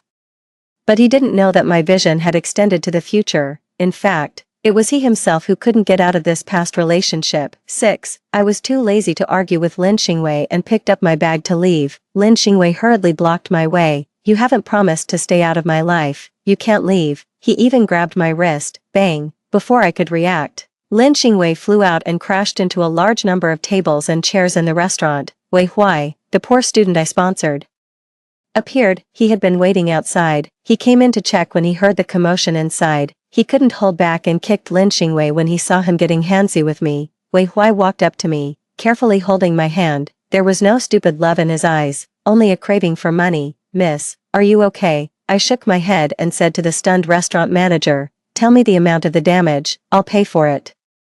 The manager came to his senses and quickly started calculating the losses. Lin Xingwei lay on the floor, covered in soup. His cheap clothes were torn, and soup was dripping from his hair, making him look extremely confounded. As he struggled to get up, his eyes were bloodshot. You poor bastard, how dare you hit me? Do you want to die? Unlike Lin Xingwei and Feng Wanner, who were from fallen aristocratic families, Wei Huai was a genuine poor student. He relied on government subsidies even for his compulsory education. My father, recognizing his talent, saw his name on the honor roll of the high school entrance examination and generously took care of his living expenses and tuition, only asking him to tutor me in my studies. However, I didn't like studying and usually ignored Wei Huai as if he were air. Lin Xingwei knew about his existence but never took him seriously. Now, though, Wei Huai had suddenly become my right-hand man. And Lin Xingwei finally panicked. Xian Han, even if you want to make me turn back, there's no need to find some random guy to provoke me, right? The way you're throwing yourself at him so cheaply just makes me feel disgusted. I stopped in my tracks and glanced at Wei Huai. Understanding my signal, he landed a left hook that sent Lin Xingwei crashing to the ground. The chili oil and vinegar on the dining table spilled all over him, and he reeked of the strong smell. Physics-level jealousy. What's going on? I came here to watch the growth of a domineering CEO and campus romance, not to see the male lead getting bullied. Did the male lead get the wrong script? Take a left turn and go to the male-oriented novels. Follow the breaking the engagement and cultivation storyline. It's the female supporting character who's supposed to be the one with the broken engagement. Okay, doesn't she like the male lead? Why isn't she chasing after him to make amends instead of sending her fiancé to his doom? The bullet comments finally caught on. My disgust for Lin Xingwei didn't seem like an act. Words could deceive, and expressions could be faked, but the force of a real punch couldn't be simulated. That was a brutal beating. If I had even the slightest bit of affection for Lin Xingwei, I would never have allowed Wei Huai to mistreat him. The bullet commenters didn't know that out of our longtime friendship as childhood neighbors, I once had high hopes for him. Since he held the title of my fiancé, he shouldn't be an uneducated and incompetent man, so I paid for Lin Xingwei's schooling, subsidized his living expenses, and tried to enhance his reputation, so that he wouldn't lower my status when standing beside me, but he was greedy, ungrateful, and even turned against me. Then he shouldn't blame me for using some underhanded methods to deal with this so-called high-class person. 7. From that day on, Lin Xingwei became more subdued. The bullet comments daily reported on his love life with Feng Wanner, and it was clear that they weren't living a happy life. The female lead has to work at a convenience store after evening self-study, she's so hardworking. The male lead stays in the rental house every day waiting for the female lead to come home and cook. Can't he do some housework? Come on, the male lead is going to be the world's richest man, how could he do such menial chores? Besides, as long as there's love, the female lead will be touched. It's the female lead's birthday next week. I wonder what gift he'll prepare. I remember that in the previous life, the female lead received a Cartier bracelet as a gift. At that time, she wasn't even the male lead's girlfriend yet. She's surely going to get an even more expensive gift this time. The bullet comments fantasized about the bright future of Lin Xingwei and Feng Wan'er, but I scoffed. If I remembered correctly, it was my money that Lin Xingwei used to buy the gift in his previous life. It's easy to be generous when spending others' money. Would he still be so lavish when he had to pay out of his own pocket? On the weekend, I took Wei Huai and another underprivileged student, Tan Ku, shopping at the mall. The salesgirls greeted us with smiles and enthusiastically introduced the latest seasonal products. I looked around and pointed, I want everything over there and here, wrap them up and send them to my place. Wei Huai and Tan Ku were used to my extravagance and stood by, waiting for my orders. Just as I was resting on the sofa, a commotion suddenly reached my ears. Wan'er, today is your birthday, and I want to give you a special gift. It was Lin Xingwei's voice. He had actually come to the luxury store too. Feng Wan'er was extremely delighted, and her face beamed like a blooming flower. I knew you wouldn't let me down. I understand that these days were your test for me. Don't worry, whether we're poor or rich, I'll always be by your side. The bullet comments went wild. This is true love. They're indeed my top-ranked couple. They must be happy forever. The female supporting character must be grinding her teeth in jealousy. So what if she's rich? She'll never have love as sincere as the female leads. Lin Xingwei looked at Feng Wan'er with affection and gently stroked her hair. The store clerk quickly approached. Welcome, sir and madam. What can I do for you? Feng Wan'er blurted out. Show me the most expensive. Lin Xingwei interrupted her and said to the clerk, can I have a rose from the bouquet at the door? The clerk, not understanding, nodded. Lin Xingwei plucked a rose from the bouquet at the door and handed it to Feng Wan'er. Happy birthday, Wan'er. 8. The rose looked withered. Its petals dry and yellow. Compared with the luxurious interior of the store, it was rather shabby. Feng Wan'er's smile froze on her face. Xingwei, are you kidding me? What she wanted as a birthday gift was luxury items and the envious glances of others, not a random, wilted rose. Lin Xingwei remained calm and pinned the rose behind his girlfriend's ear. This is your birthday gift, don't you like it? She didn't just dislike it. Feng Wan'er was furious.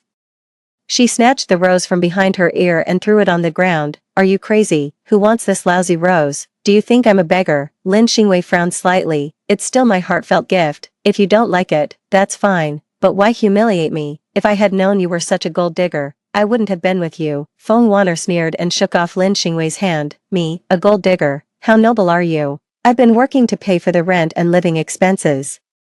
What have you contributed? Lin Xingwei sighed. One should have long-term vision. When I'm rich, I can give you anything you want. Feng Wan'er laughed angrily. Bah, still making empty promises. I'm not a fool. I'd rather go back to the Xian family and serve Xian Han than be your free maid. Her words hit hard. Lin Xingwei seemed deeply insulted, his eyes turning red. Me, having you as my maid. I'm the one who's been struggling to support you.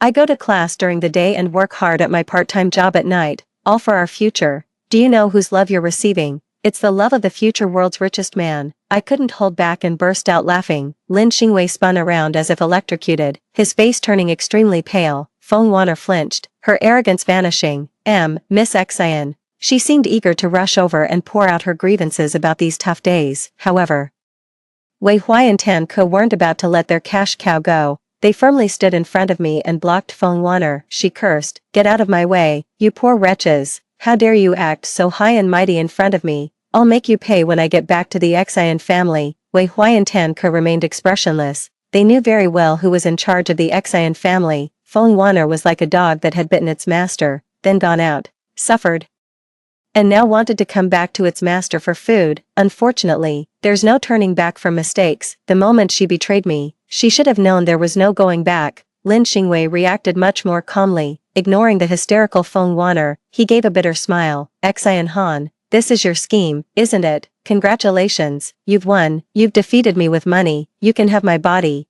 but the price is that you'll never have my heart. Let's go. I'm willing to fulfill our engagement. With that, he closed his eyes, looking resigned to his fate. Facing this so-called touching scene, I turned to Tanku. How much does pig heart cost per caddy? Tanku was taken aback and hesitated. About 10 odd yuan per caddy at the wet market, I think. I nodded. Go buy 10 caddies and give them to Lin Xingwei. If there are pig brains available, get a few caddies too. He could use the brain supplement. Ha ha ha ha ha. The female supporting character's words are too harsh, they're self-destructively sarcastic. I'm now sure the female supporting character really has fallen out of love. The male lead and female lead should just get together. Lin Xingwei stared in disbelief, and the rose in his hand dropped to the ground. I turned and left, with Feng Wanner's cries echoing behind me. Without the support of money, this relationship shed its naivete and shattered its illusions, leaving them nothing but a mess. 9. Life got back on track. I was busy with school, exams, and preparing my portfolio to apply for overseas universities, gradually forgetting about Lin Xingwei. But while I had moved on, my parents hadn't. They stormed over to the Lin family demanding an explanation, and when they got home, they started looking for a new marriage partner for me. I firmly refused. I haven't achieved anything in my career yet. How can I think about starting a family? Mom and Dad, stop pushing me.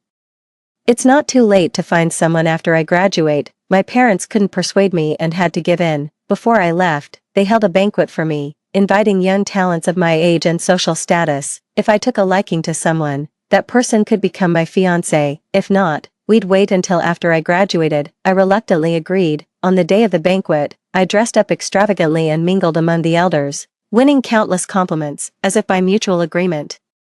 No one mentioned Lin Xingwei's name. He was like a forgotten ripple, disappearing beneath the turbulent waves of high society. After a few drinks, I accepted an invitation from a young man to dance. My parents watched us with loving eyes, looking very pleased. The music flowed like water until a harsh voice cut through the air. Xian Han, you're my fiancé, yet you're dancing with someone else. Do you still have me, your fiancé, in your eyes? Lin Xingwei suddenly appeared out of nowhere.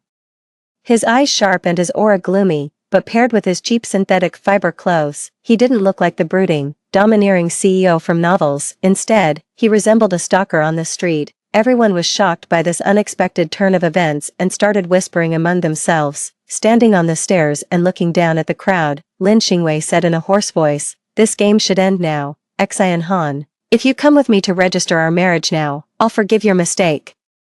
Even the most good-natured person would be enraged by such words, and I was never known for my good temper. Dark anger welled up in my eyes, and I remained silent. Wei Huai, quick to notice, stepped in to defuse the situation. How did this uninvited person get in? Security, escort him out. Lin Xingwei flew into a rage. Who do you think you are to talk to me? Once I marry Xian Han, the first thing I'll do is kick you out of the Xian family. Just because she dotes on you doesn't mean you're special. Go back to your slum. You'll never be able to cross into our upper-class world. Many of the guests had risen from humble beginnings, and they turned livid upon hearing these words. The male lead is being too arrogant. Does he think he's so noble? A fallen phoenix is worse than a chicken. He doesn't even understand such a simple truth. The male lead just wants to feel superior, but he doesn't realize he's the clown. The bullet comments saw through Lin Xingwei's true nature. When someone is in a high position, thoughtless words can be glossed over as signs of informality, but when someone is in a low position, presumptuously giving orders can be a fatal mistake. Without my intervention, others were more than happy to teach him a lesson. The security guards grabbed Lin Xingwei's arms and dragged him towards the door. Lin Xingwei shuddered, his pupils dilated, and he suddenly broke free. Let go of me. I'm the son-in-law of the Xian family. Don't you dare touch me. Xian Han, don't you love me the most? Come and say something for me. I waved my hand, and the security guards released his arms. He collapsed on the ground, gasping for breath like a dog that had been whipped, but with a triumphant smile on his face. I knew you couldn't bear to part with me. I walked gracefully towards Lin Xingwei in my high-heeled boots. Indeed, there's something about you that I can't let go of. 10. Hope flickered in Lin Xingwei's eyes. I held out my hand. Pay back the money you owe me. Over the years, I had invested hundreds of thousands of yuan in Lin Xingwei. Originally, I didn't care about this money and thought of it as money thrown away, but Lin Xingwei's repeated provocations had infuriated me. Since he didn't want to live a peaceful life and insisted on getting into huge debt, I'd make sure he did. Lin Xingwei's heart shattered. Xian Han, you wouldn't be this heartless, right? I smiled slightly. Sorry, but I am. I'll send the bill to the Lin family. Make sure to check it. Lin Xingwei was kicked out of the Xian family, filled with regret. Why had he given up on me, the heir of a wealthy family, for a vain, poor student? But Lin Xingwei didn't have time to dwell on it.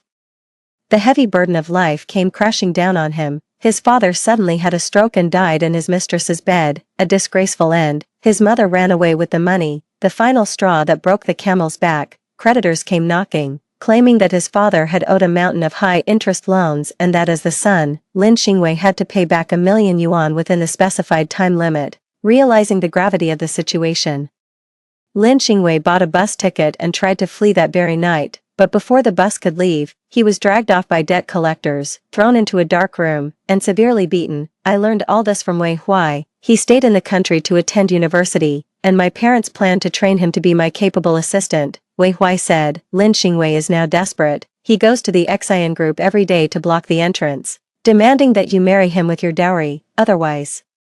He threatens to. He paused, then continued, otherwise, he'll reveal the company's secrets. I raised an eyebrow. Indeed, as my husband for 5 years in his previous life, Lin Xingwei knew some of the company's secrets. Since his emotional tactics hadn't worked, he was now resorting to blackmail. He was dreaming. I called the police without hesitation. The Xian family is a major taxpayer in the local area, providing countless job opportunities. It's not something that Lin Xingwei can easily bring down with just a few words. With a series of operations on my part, he finally ended up in prison on the charge of extortion. As for Feng Wanner, I happened to meet her abroad. She was following a pot-bellied man with a forced smile on her face, wearing heavy and gaudy makeup. She no longer had the fresh and charming appearance of the past. When Feng Wanner saw me shopping with Tan Ku, trying to hide her embarrassment, she said to the man cautiously, "Honey, I'm not feeling well. Let's go back early." The man cursed and turned away. Feng Wanner, in her high heels, clattered after him. Tan Ku asked me, "Miss, do you want to stop her?" I shook my head. Whether it's Lin Xingwei or Feng Wanner, they are just passers-by in my life. They have faded out of my world and can no longer stir up the slightest trouble. That's it. Extra chapter. Lin Xingwei, 1. For me, life is just an easy game. My fiancée is the highly praised young lady of the Xian family, from an illustrious family, elegant and generous, and I myself have managed to turn the tide, bringing the dying Lin Corporation back from the brink of bankruptcy. I have become a success in the eyes of the world, but I'm not satisfied with this. Success came too easily, leaving my heart feeling a bit empty. Just then, Feng Wanner appeared in my world. She was melancholy and broken, silently following behind Xian Han. Enduring the orders of this young lady, my heart was struck. Later, when Xian Han went abroad, I naturally got together with Feng Wanner. I loved her purity but hated her plainness. I betrayed Xian Han, yet I didn't think I was being too excessive. I told myself that Feng Wanner was just a substitute for Xian Han. When the real one came back from abroad, I would just give Feng Wanner a sum of money and send her away far. Despite all my calculations, I failed to predict my own heart. I fell in love with Wanner. She was different from Xian Han. At a young age, she had witnessed great ups and downs, yet she remained calm in the face of adversity. I thought such a life could go on forever, but the good times didn't last long. When Xian Han graduated and returned home, Wanner died of liver cancer. My life lost its color. Even though Xian Han helped me manage the company's affairs and assisted me in becoming the world's richest man, I still didn't treat her well. Since Wanner was dead, what was the use of all the money to me? Fortunately, God gave me a chance to start over. I was reborn on the day I confessed to Xian Han. Facing her outstretched hand, I pushed her away without thinking and turned to embrace Wanner. Wanner's cheeks were flushed, more beautiful than a delicate rose. The bullet comments were also cheering for my performance. In this life, I will follow my heart and never let myself be wronged again, too. But the development of the situation was beyond my imagination. I thought Xian Han would cry and beg me not to leave, so that I could humiliate her severely and avenge Wanner from the previous life. Unexpectedly, she didn't spare me an extra glance but directly asked for the money. What a joke. Money. I had plenty of it. I reached into my pocket, intending to take out my black card and throw it in Xian Han's face, but I only touched a campus card, which was actually handled for me by Xian Han. I belatedly realized that I was only 18 years old at this time and had not yet become the world-famous richest man, but it doesn't matter. Don't look down on a young man because of his poverty. Given time, I will surely wash away today's humiliation. I'll just owe Xian Han the money for now and deal with it later. 3. A gentleman can endure poverty and will not bow down for a small amount of money. I want to drop out of school. The extravagant atmosphere of the noble school makes me feel sick. It's definitely not because I can't afford the tuition fees and have been isolated by my classmates. As soon as I made up my mind, I planned to take Warner and drop out of school together, and transfer to a public school with the lowest expenses. However, Warner seemed a bit reluctant. I patted my chest and promised, as long as I'm here, I will never let you be wronged, even if there is some temporary grievance. I believe that the future is promising. Reluctantly, Warner got on the tricycle I hired. With a resentful expression, I suddenly remembered that there was still 2,000 yuan left on my meal card. Why not sell it to my classmates and make a little profit? Warner waited for me in the cold wind, shivering from the cold. When I was ready to leave after handling all the matters, Xi and Han arrived at the school gate gracefully in a private car. The license plate number from Beijing had 5/8. In the previous life, it was clearly my vehicle. I swallowed my resentment and watched coldly. Even if Xian Han gave me the car on the spot, I would never become the son-in-law of the Xian family. Surprisingly, Xian Han didn't show the slightest sign of trying to keep me. On the contrary, there were two new attendants following behind her. They were more handsome and beautiful than me and Warner. My anger flared up. But my self-restraint was good enough that I didn't question Xian Han's intentions. What a clever move of retreating to advance. Women, Xian Han cast a puzzled look at me. I proudly puffed out my chest, but what I heard was her order to have me thrown out. This wasn't right. Without time to think further, I angrily jumped onto the tricycle. A woman who turns from love to hate is really terrifying. There's no way. My charm is just that great. But charm can't be used as food. After transferring to the public school, I still had to worry about my livelihood. Xian Han launched a fierce pursuit of me, trying to force me to give in. Even if I starved to death, I wouldn't separate from Warner. But Warner's resentment grew stronger and stronger. She was no longer as delicate and sensitive as in the previous life, but instead was hysterical like a shrew. Firewood, rice, oil, salt, electricity bills, and water bills became the unchanging topics in her mouth. Looking at Feng Warner's face, I couldn't help but fall into deep thought. Was this still the woman who talked about romantic things with me and obeyed me in everything? Feeling disappointed, I couldn't help but contact Xian Han. Maybe by looking at her face, I could rekindle my love for Warner. Xian Han was still as elegant as ever. She glanced at me indifferently, showing neither joy nor sorrow. A strange sense of satisfaction welled up in me. It seemed that Xian Han still loved me. Otherwise, why would she come to the appointment? Before I could say a few words, Xian Han shyly ran away. How could I let her go? I reached out to hold her wrist just like in the previous life, but before I could touch that softness, Wei Huai rushed in front of me and kicked me away. I was enraged. For a moment, Xian Han was actually having an affair with a poor guy. Where did she put the face of me, her fiancé? Men have their pride. Xian Han had gone too far. I wouldn't forgive her. Before I could utter my harsh words, Xian Han turned and left. She must not want me to see her tears, right? Well, it's not impossible to forgive her. I returned to the rental house with a bruised face. Seeing this, Feng Warner had a big argument with me again. The meal was cold, and there was no food in the pot. I was extremely tired and just wanted to lie lazily on the bed and rest. Suddenly, an idea popped into my head. In fact, it wouldn't be bad to make up with Xian Han. At least the servants in her house were sensible and could take good care of me. Later, it was Feng Warner's birthday. I kindly took her to a luxury store to see the world and gave her a romantic rose. Unexpectedly, Feng Warner had a fit on the spot and said she might as well go back to the Xian family and be a servant. I was angry. Being a servant for Xian Han could indeed bring generous rewards, but could she get a love that could move heaven and earth? When did Feng Warner become so vulgar? There was a snort of laughter from the corner. I looked closely and saw Xian Han laughing freely. She must think that I had broken up with Feng Warner. I was disheartened. Even though I'm a genius, I still can't escape Xian Han's clutches after all. Forget it, I admit defeat. I will live a good life with Xian Han in the future and lie on the cold banknotes every day to remember this love that ended without a result. But why couldn't Xian Han stop laughing? And the bullet comments were also scolding me for relying on women while acting arrogantly. They clearly supported me being with Feng Warner before. 5. My fate is in my own hands, not in the hands of heaven. The more the bullet comments try to manipulate my life, the more I won't let them have their way. As soon as I got back to the rental house, I immediately broke up with Feng Warner. She didn't even take her change of clothes and fled away in a hired car as fast as she could. I let out a long sigh. I packed my luggage and prepared to move into the Xian family's house, calculating the time. Xian Han was almost at the time to study abroad. This time, I'm willing to reluctantly go abroad with her to prevent that guy named Wei from stealing her heart. With great difficulty, I sneaked into the Xian family's villa, thinking about how to make up with Xian Han. However, she gave me a heavy blow. She actually danced with a strange man in full view of everyone. Did she still remember that she was a married woman? I was extremely angry and blurted out some unpleasant words. Xian Han's eyes looking at me gradually turned cold. No, it shouldn't be like this. Despite the whispers of the crowd and the sarcasm of the bullet comments, I reached out my hand to Xian Han. Lin Xingwei frowned and looked at me with contempt. What greeted me were the fists of the security guards raining down on me. I was thrown out of the Xian family's house and had to lick my wounds alone. There came the sad news from home. My father had a stroke and died, and my mother ran away with the money.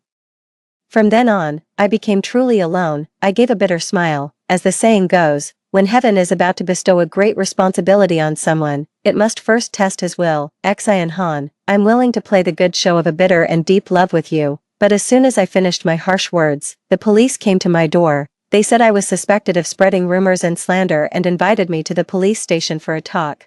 I finally experienced Xian Han's coldness and ruthlessness firsthand.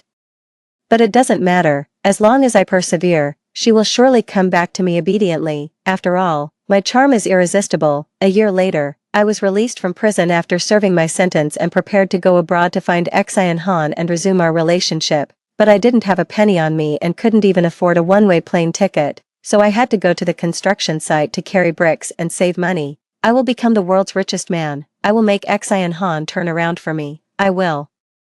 Suddenly, the steel bar above my head fell down, accompanied by the screams of other workers. My beautiful dream, completely shattered. Story 2. In my previous life, I was in the 7th year of my relationship with my boyfriend when I died in a sudden flood. My soul lingered and stayed by his side. I watched him wander through his days and a days, breaking down into tears over the news of my death. I saw him abandon everything else and wither away, clinging to our memories until his last moments. As his life came to an end, he held a photo of me and vowed never to let go of my hand in the next life. When I opened my eyes again, I found myself back on the day of the flood, with the memories of my previous life. I managed to survive and eventually married him. However, the man who loved me so deeply in my past life that he could die of heartbreak betrayed me 5 years into our marriage. Just when I had become pregnant, I first saw them at the hospital lobby. The girl seemed to be injured. Haisuako rushed into the hospital with her in his arms, charging through the crowd as he shouted for people to make way. He was so panicked that he didn't see anyone else, not even me, so, when he ran past me, he accidentally bumped into me, causing me to lose balance and fall to the ground. My prenatal checkup papers were even stepped on by him. A nurse helped me up and picked up the papers, muttering, "Your girlfriend is precious, but someone else's wife and child are treasures too." After 7 years of dating and 5 years of marriage, I recognized him instantly, even just from his back. I had never seen the girl before. Perhaps she was a colleague, a friend, or maybe just an injured stranger he had met by chance on the street. For that moment, I believed in his love for me and trusted he wouldn't betray me, but something compelled me to follow them discreetly. At the orthopedic clinic, I saw them again as they entered the consultation room together. The door wasn't fully closed, so I stood by the doorway, peeking through the crack. The girl had injured her ankle and sat on a chair, sobbing continuously. A teardrop-shaped, crystal clear necklace hung around her neck, shimmering beautifully. Haisuako sat beside the girl, holding her hand tightly, repeatedly comforting her in a soft voice. "It's just a minor sprain, it won't hurt." The girl was still scared, so Haisuako wrapped his arms around her. The doctor chuckled and teased, "Your little girlfriend is quite delicate." Haisuako laughed too, wiped her tears, and continued to coax her gently. "Yes, she's incredibly delicate, cries every day."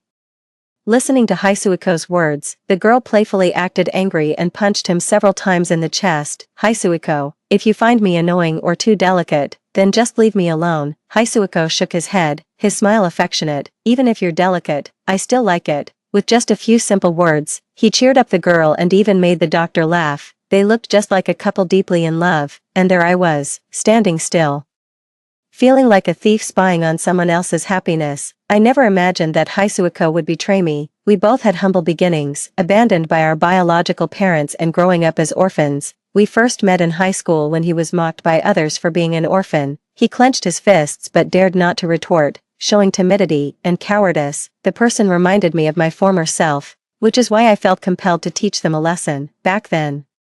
My classmates thought of me as a lunatic and my teachers saw me as a waste of space. Anyone who dared to bully me would face severe consequences. I told Hisui Chow, so what if we're orphans? The director of the orphanage is like our mother, and the other kids there are our brothers and sisters. We have no reason to feel inferior. When I couldn't stand it anymore, I'd just throw a punch to shut them up.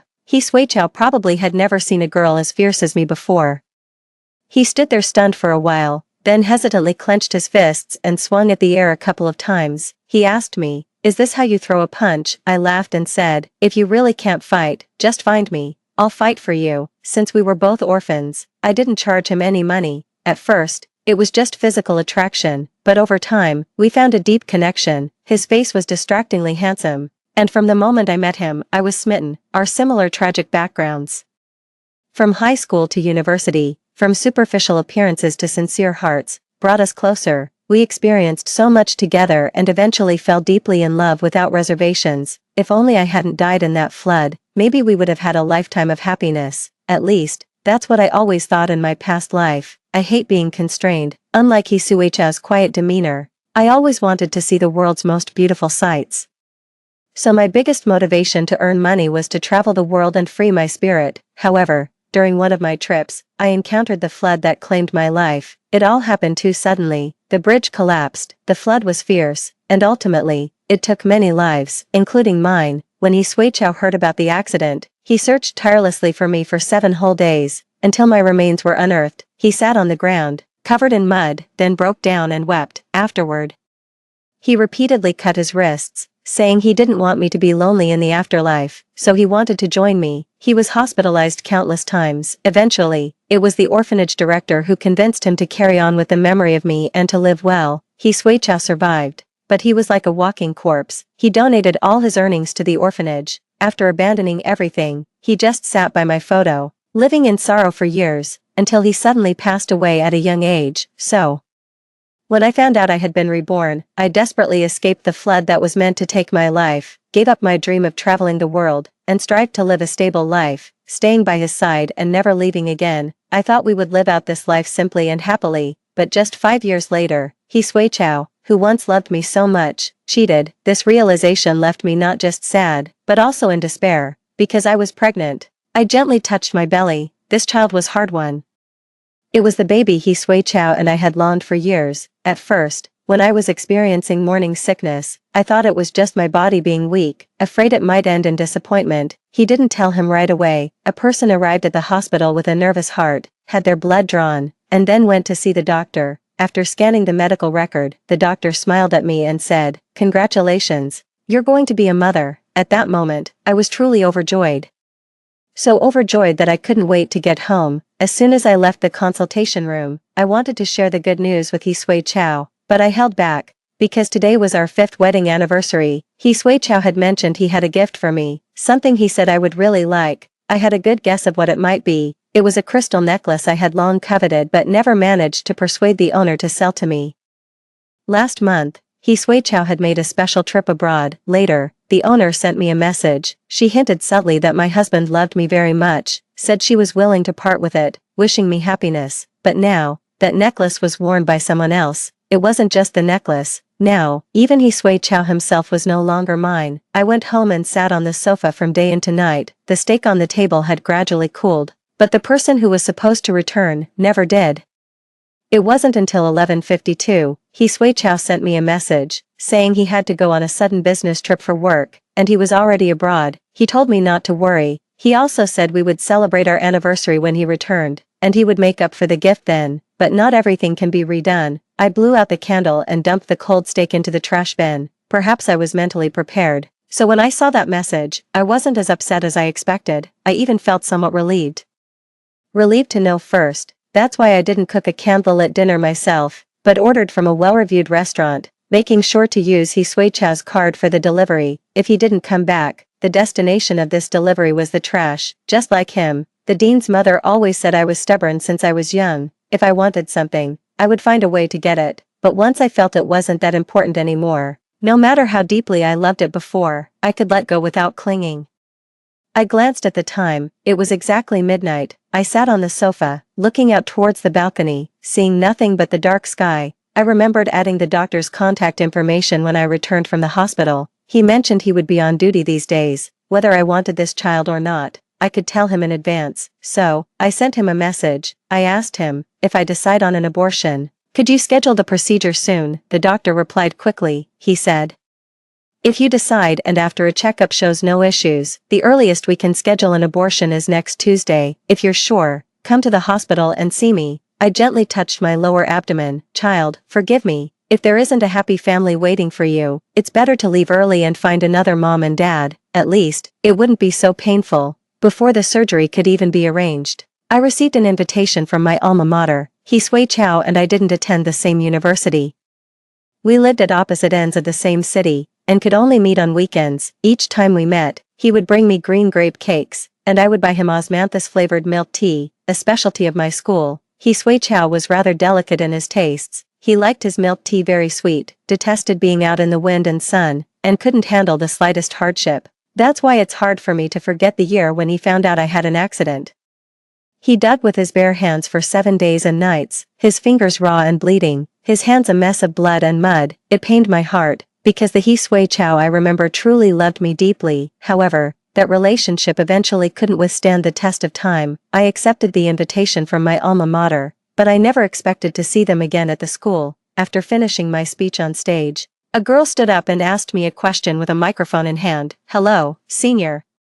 I'm a junior in the journalism department. Lu Man. My question today isn't directly related to my major, but I wonder if you're still willing to answer. I nodded, noticing the challenge in her eyes. So, she knew who I was. Lu Man smiled slightly. I heard that you were a well-known journalist and later returned to family life for love. You've been married for 5 years. Are you happy? Are you afraid of the 7-year itch? I gripped the microphone, trying to control my emotions.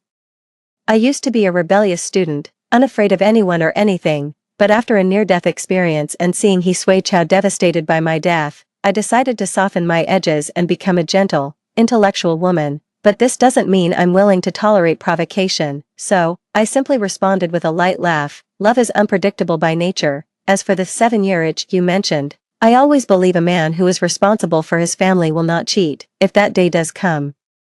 All I can say is that he and that mistress would deserve each other. I paused, then looked at Lu Man, who seemed a bit pale. I asked her, Lu, as a fellow woman, do you think someone who becomes the other woman has any dignity, under everyone's gaze? She naturally couldn't say that only those who aren't loved are mistresses, as that would definitely provoke backlash. She could only grit her teeth, nod difficultly, and force a smile. Perhaps frustrated, Lu Man couldn't help but add, but if that day really comes, as a wife, I think she's also quite useless for not being able to keep her husband's heart. I laughed. That's still better than knowingly being a mistress, willing to settle for leftovers without considering if they're tainted. People like that are merely picking up what others have discarded and are smug about it. Of course, men like that are no better, easily swayed by a mere gesture. How is that different from me throwing a bone to a stray dog, which then wags its tail at me? Then, pretending to be shocked, I covered my mouth with my hand. My mistake. How could I compare stray dogs with cheating men? Dogs are loyal companions to humans, while cheaters and mistresses, the trash of society, not even worth a second glance because it's so filthy. Junior sister Lu, do you think I'm right? I looked at Lu Man with a smile, my pride not allowing me to show even a hint of vulnerability in front of her.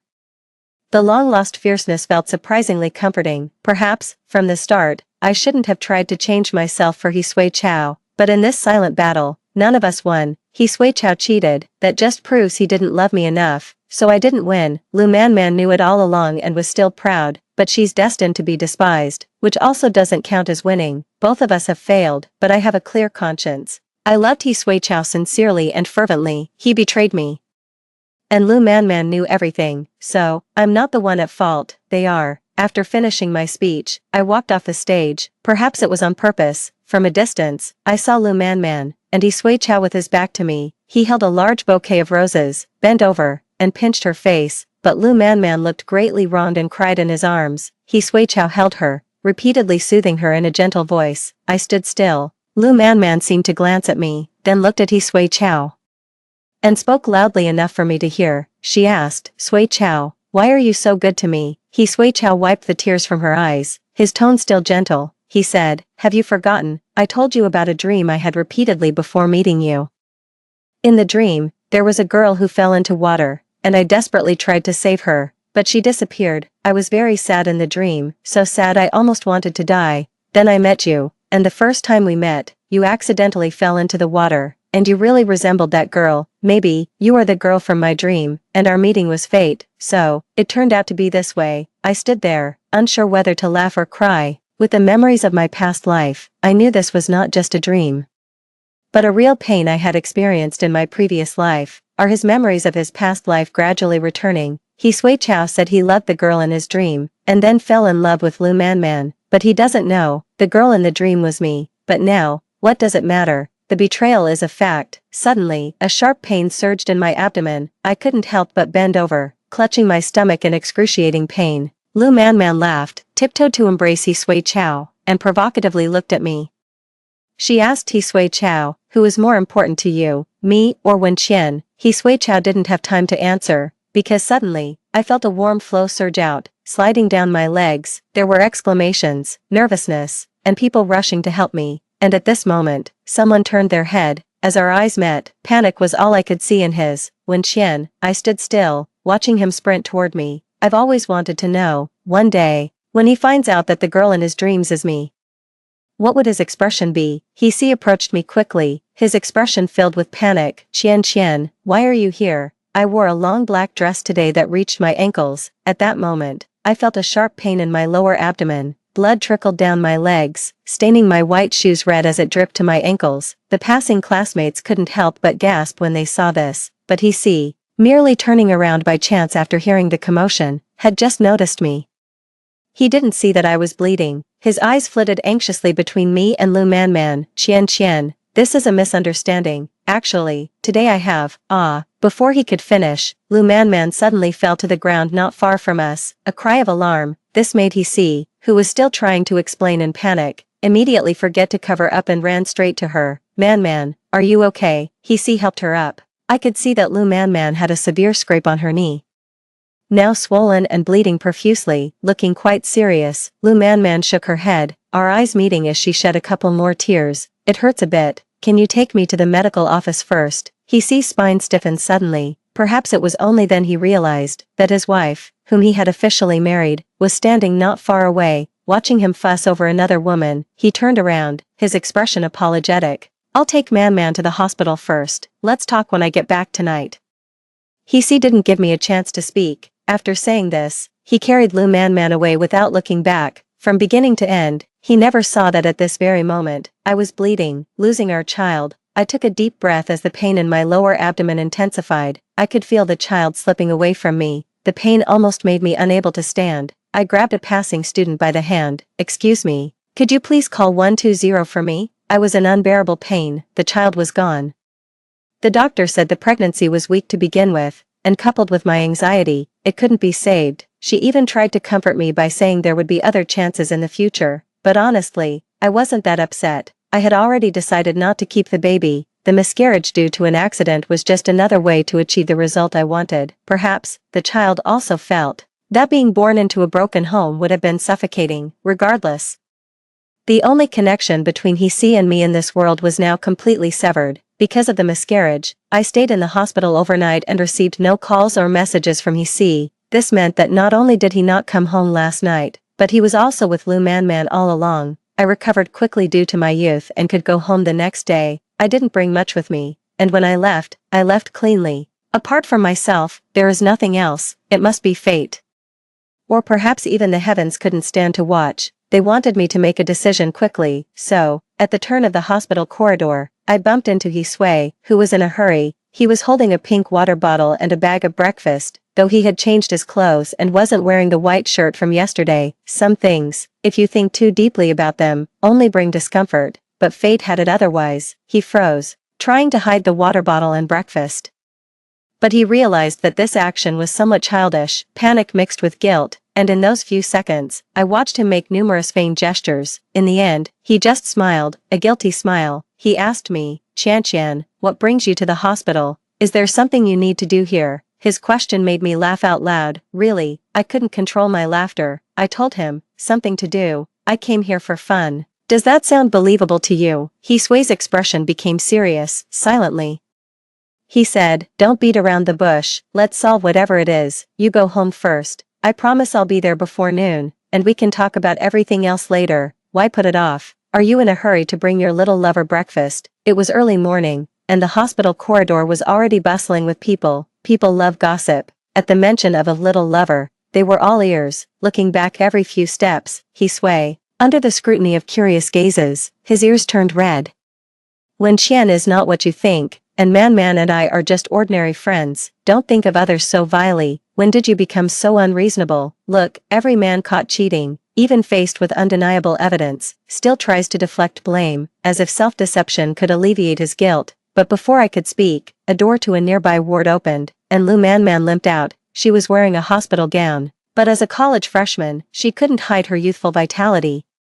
Lu Man approached me with an innocent smile. Qian, you must have misunderstood. Senior, we are just ordinary friends. We met at school because of my studies. If you have any grievances, feel free to vent them on me, but please don't embarrass him in front of so many people. Okay, such an understanding little lover. No wonder he was fond of her. But at that moment, the only thing I wanted was to divorce Sway. Lu Man is just a sophomore. If her classmates and teachers knew that she, who looks decent, is involved with a married man, how could she face anyone at school? I spoke softly, but loud enough for both of them to hear clearly. The moment my words fell, I saw the expressions on both Lu Man's and Sway's faces change dramatically.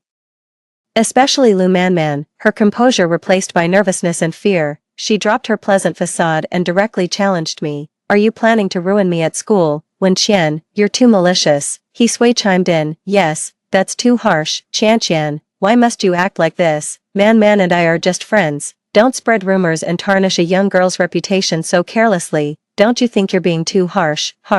If it weren't for the fact that I haven't hit anyone in years, and if it weren't for my current physical weakness, I would really like to scratch his face right now. But it's not too late, there will be an opportunity. I took several deep breaths. There was still a dull pain in my abdomen, and I dared not breathe too deeply. I just quietly watched Sway face the exposure of his clumsy lies. 5 days ago, I came to the hospital and saw you rushing in with her in your arms, admitting in front of the doctor that you two are a couple. Yesterday, you said you were going on a business trip, but instead, you went to the school and were seen cuddling with Lu Man. Sway, I'm not blind, I can see. If you had simply admitted it, I might have respected you more, but instead, you fabricate so many lies, pinning baseless accusations on me, calling me malicious and bad. Don't you think that's despicable? Saying this, I felt somewhat sad. The person I once loved so deeply, who could have died for me? Who could have lived in melancholy for a lifetime? In the end, without those hindrances and stumbling blocks, our feelings seem worthless. Between parting in life and death, one can't have it all. Maybe I'm just as those classmates used to say, born under an unlucky star, and thus doomed to unhappiness. I tried to control my emotions and keep a calm appearance. Sway, it has come to this point. What's the use of continuing to hide the truth? Perhaps my words were too straightforward. Sway, who had been vehemently denying everything, finally fell silent. He knows in his heart whether I am lying or deceiving him. He looked up at me, his arrogance subdued, his face filled with emotion and guilt. He opened his mouth to explain, but I stopped him first. I don't want this to get uglier. Since it has come to this, let's get a divorce. As soon as I finished speaking, I saw Lu Man laughing. Sway actually hesitated and seemed incredulous. When Qian, we've known each other for so many years. Do you really want a divorce just like that? Don't you have a heart? What else? I found it ridiculous. Otherwise, should I just keep our marriage, while you keep a mistress outside? Maybe when she gets tired of you, you'll find someone new. And me, I should just sit at home waiting for you, crying every day. Would that make me a person with a heart? After saying this, I made one last request. In this marriage, you are the one at fault. So you must leave with nothing. Do you have a problem with that? I'm not foolish. What's gone is gone. But the savings we built up over the years, the comfortable life we've finally achieved, I can't just hand that over too. How could this be possible? Lu Man objected without thinking, holding tightly to Sway's hand, then began to stir the pot. Sway Chow, after all these years of hard work, how can you give all your money to someone else? How are we supposed to live after that? I laughed. Didn't you fall for him because he's good at making money? If that's the case, then why don't you start from scratch with him, or do you just want to reap the benefits without going through the struggle? Putting someone on a pedestal like this makes it hard for them to step down without losing face. Even if they feel irritated, they have no choice but to grit their teeth and agree. Just like now, Lu Man gritted her teeth and sneered. I love He Sui Chao the person, not his money.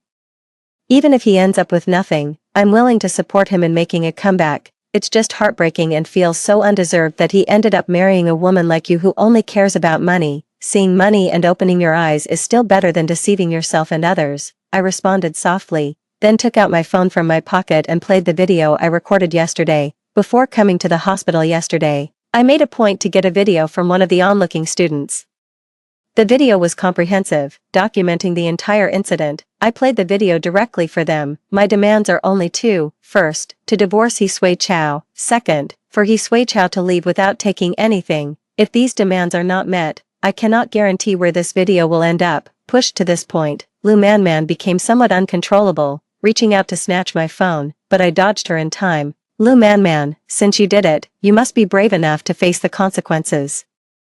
Don't think about using excuses later on. We're both journalism students. We know how powerful words can be. We also know that even without verification, enough voices can crush someone. Moreover, you both know very well whether you have done something against morals, don't you? It wasn't a threat, it was a fact, their fault. With the video in hand, even if just for Lu Man's reputation, He Sui Chao had no choice but to compromise and apply for a divorce at the Civil Affairs Office.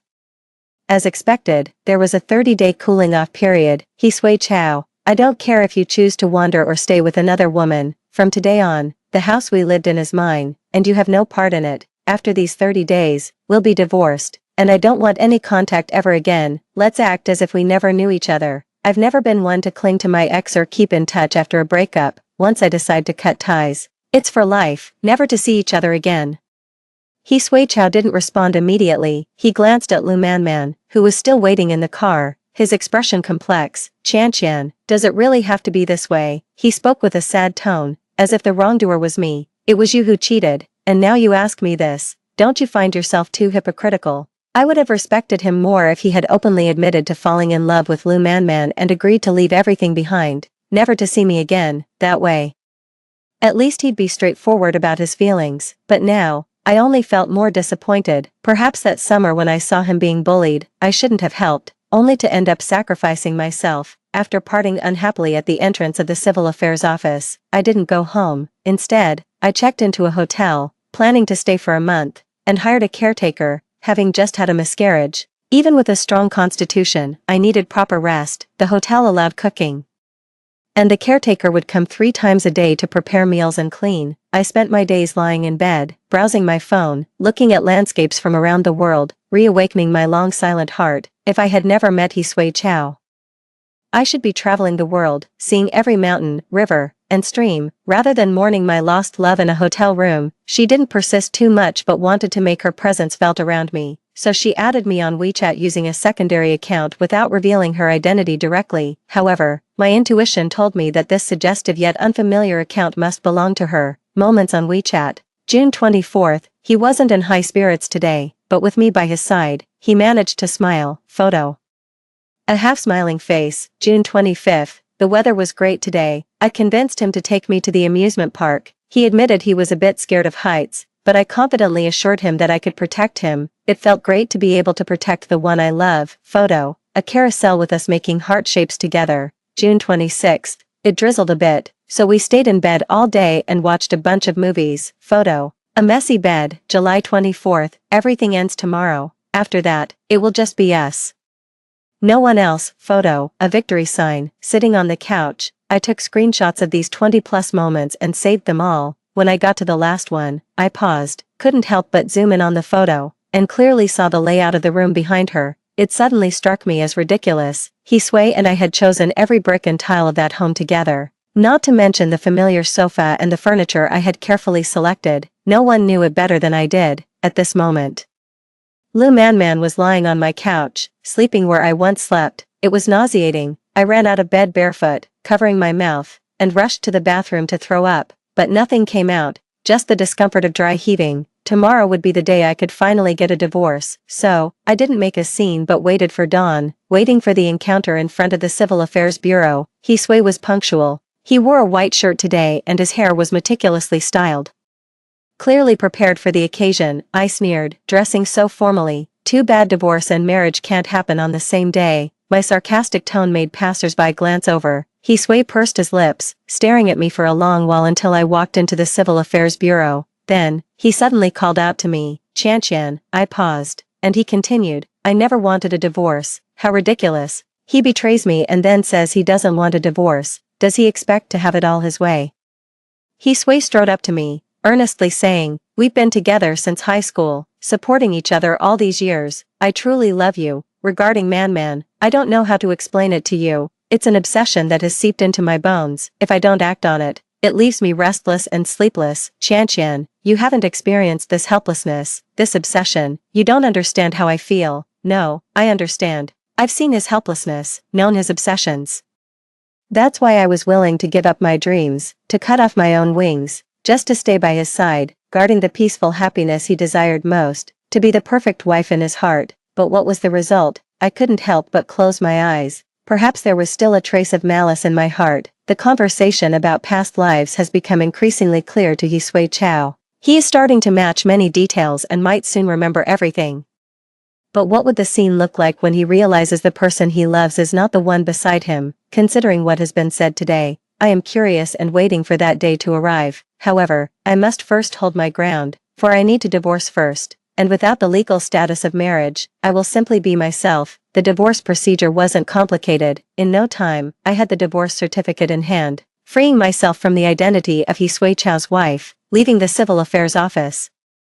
I directly got into Hisui Chow's car. He was startled, and I looked at him and said, "I want to go back to the house we used to live in. Aren't you going there too?" All the property was agreed to be mine, including that house. However, he had let Lu Man-Man move in while I was away. Seeing my discovery, Hisui Chow quickly explained, Man-Man had some conflicts with her roommates these past few days. Her family is out of town, and she, being young and without much money, couldn't afford a hotel. Since you weren't coming home for a while, I thought it'd be okay for her to stay there temporarily. I even reminded her to pack up her things and return to school today. He said this so naturally, not seeing anything wrong with the situation. If I would have been upset about this in the past, now, it was anger after disappointment, intense anger. I couldn't help but rub my eyes. Perhaps I was blind before, having fallen in love with someone I shouldn't have. Or maybe being reborn wasn't about fixing past regrets but to show me that my relationship with Hisui Chow was doomed to parting by death or separation, never to be fully realized, so I shouldn't force it. Thus, I didn't speak but followed him back to the house. I no longer wanted to call it a home. When I rang the doorbell, Lu Man-Man came running barefoot to open the door, wearing my pajamas. She was even holding my favorite doll, appearing at the door with a playful expression. "Sui Chow, you're back." But before she could finish, she saw me standing behind him. She was startled and retorted, "What are you doing here?" According to the divorce agreement, Hisui Chow left with nothing. This house naturally belongs to me, so, she was intruding. Hearing this, Lu Man-Man's eyes teared up immediately, and she looked timidly at Hisui Chow, quickly starting to cry. "Sui Chow, I've talked to my roommates. They still don't want me back at school. I have nowhere else to go. If I can't stay here a bit longer, I'll really be left homeless." All of Hisui Chow's assets, including several properties we owned together, were now in my name. He had nothing, and had even rented a place with his salary paid in advance, but it surely wasn't as comfortable as this house. Lu Man-Man was trying to argue for her significance right in front of me, as if that would prove her importance. Just like now, Hisui Chow looked at her, his eyes wavering. But ultimately he couldn't help but say to me, "Xian, I've given you all the money and houses, but she has nowhere to go. Could you let her stay a few more days, just a few days?" Without a second thought, I immediately agreed. My straightforward response took Hisui and Lu Man-Man by surprise, but I didn't do anything else. I just went back to my bedroom, claiming I needed to take some important documents, and then left the room under their watchful eyes, calm and composed. After that, I went to Lu Man-Man's university. It was also my alma mater. Familiar with the place, I knew when the office was busiest and when classmates would likely appear. I brought with me the video I had obtained that day, and also, after returning to my room earlier, I had secretly installed a camera. Over the past hour, They had been coming in and out of the room, embracing and kissing. The evidence was overwhelming, yet I said nothing, just played the video on my phone on loop. Then I sat in a chair, crying silently. The office was bustling, and students frequently came to see the counselor or handle paperwork. At those moments, I would lift my phone higher to make sure everyone could see. Oh, and there was the ultrasound report and the proof of my miscarriage. I had clearly marked the dates. Every single piece of evidence was undeniable. When I got to the airport, Hisui called me. As soon as I answered, I heard his roaring voice. Wen Qian, I never thought you could be such a venomous woman. You had promised me that as long as I agreed to leave everything behind, you wouldn't release that video. Yet, you went straight to Manman's school and ruined her reputation. You're a woman yourself. You know how important reputation is to a woman. Don't you think you're being too harsh? And to install cameras in the room, your actions constitute an invasion of privacy, a violation of mine and Manman's rights to our images. According to the law, I can sue you. And, Wen Qian, you've driven Manman to the brink of suicide by jumping into the river. Do you know that, if you have even a shred of decency left, go back to the school now and clarify things, claim it was all a misunderstanding, and help restore her reputation. Otherwise, I will call the police. I rubbed my ears. His yelling had been loud and painful. I told him, you've already signed the divorce papers. According to the law, that house is mine, so what's wrong with installing surveillance in my own home? You couldn't resist being affectionate in what used to be my bedroom. I happened to see it, and naturally, I had to seek an explanation from her school, didn't I? Also, I did promise you before, but I indeed changed my mind. What can you do about it? Call the police. Go ahead, Hisui. Don't tell me, with all your education, you can't see right from wrong. If you call the police, who do you think will end up embarrassed? I think you know that better. In this relationship, I am not at fault, and I bear no responsibility for it. But Hisui, you have completely shattered the love I once had for you in my heart, so I made that call. Hello, I need to send an express SF shipment, one that can arrive today. Regarding the items, I had divided them into 2 parts and had already placed them at the courier station. One part was sent to Hisui Chao, containing 2 documents, a medical record confirming a pregnancy and another documenting a miscarriage. I have clearly marked the dates on them, which I believe he remembers. The other part, which is more significant, contains a USB drive sent to Hisui Chao's rival at the same company. After that, I turned off my phone, packed my luggage, and went to another city.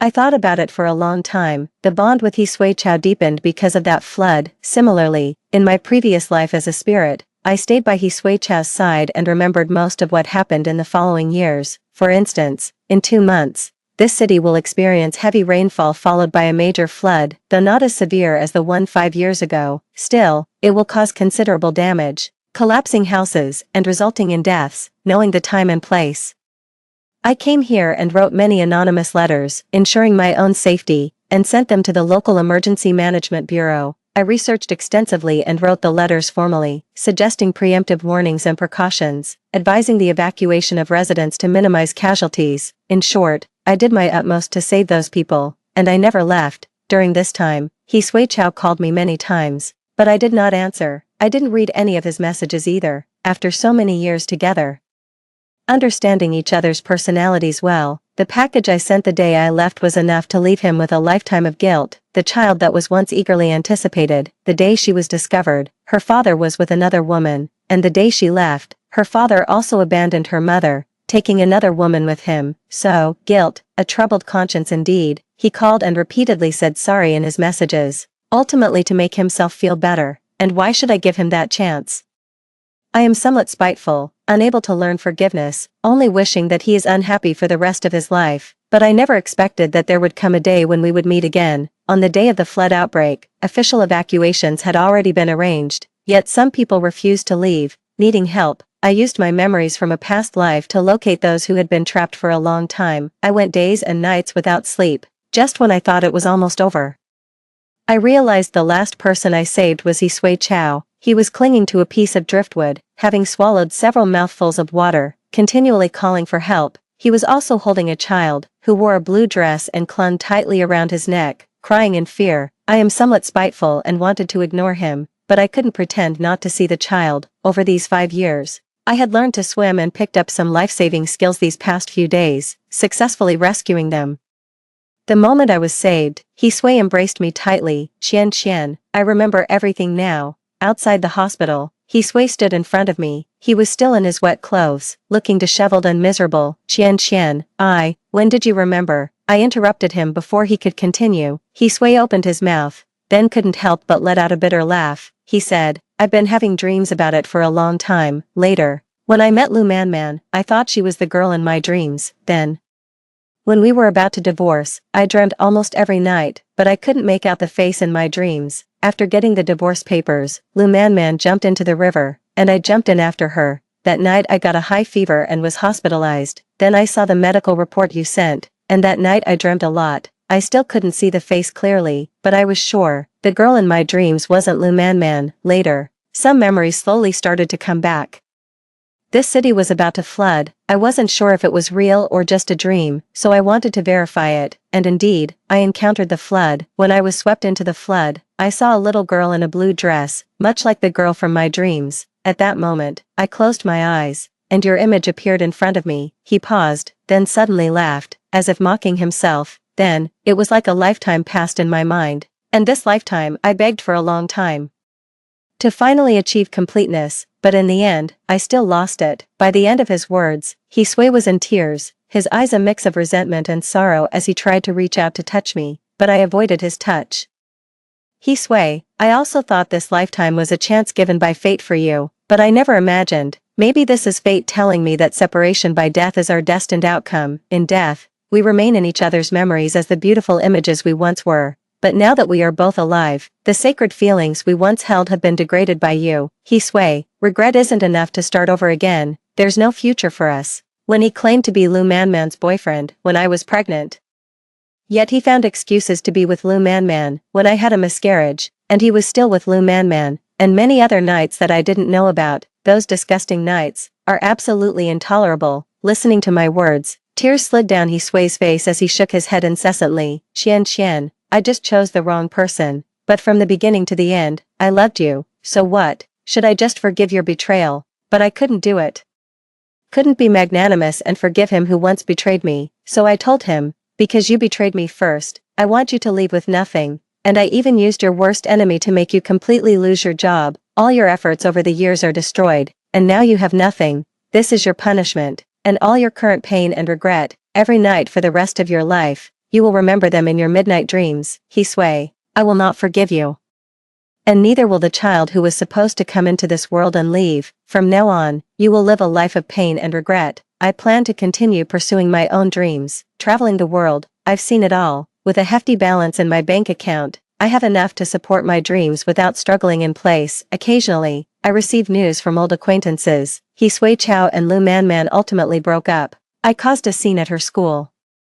And given her already strained relationship with her roommate took advantage of the situation. The entire school ended up knowing about it, and it even became a hot topic in our city. The high level of discussion led to Lu Man being persuaded to leave the school and return to her hometown. The girl who once stayed up late night after night solving problems, striving to escape the mountains and change her fate, has returned to square one. As for He Sui Chao, he had already made many enemies in the business world. Now, someone has seized the initiative, crushing him completely without any chance of a comeback. It's safe to say his chances of rising again are gone. Later, I vaguely heard news about him. It was said that he was targeted for revenge, with many needles stabbed into him, leaving him bleeding profusely and terrifying passers-by. After being rushed to the hospital, the rescue was too late. He became paralyzed in all limbs, a complete invalid.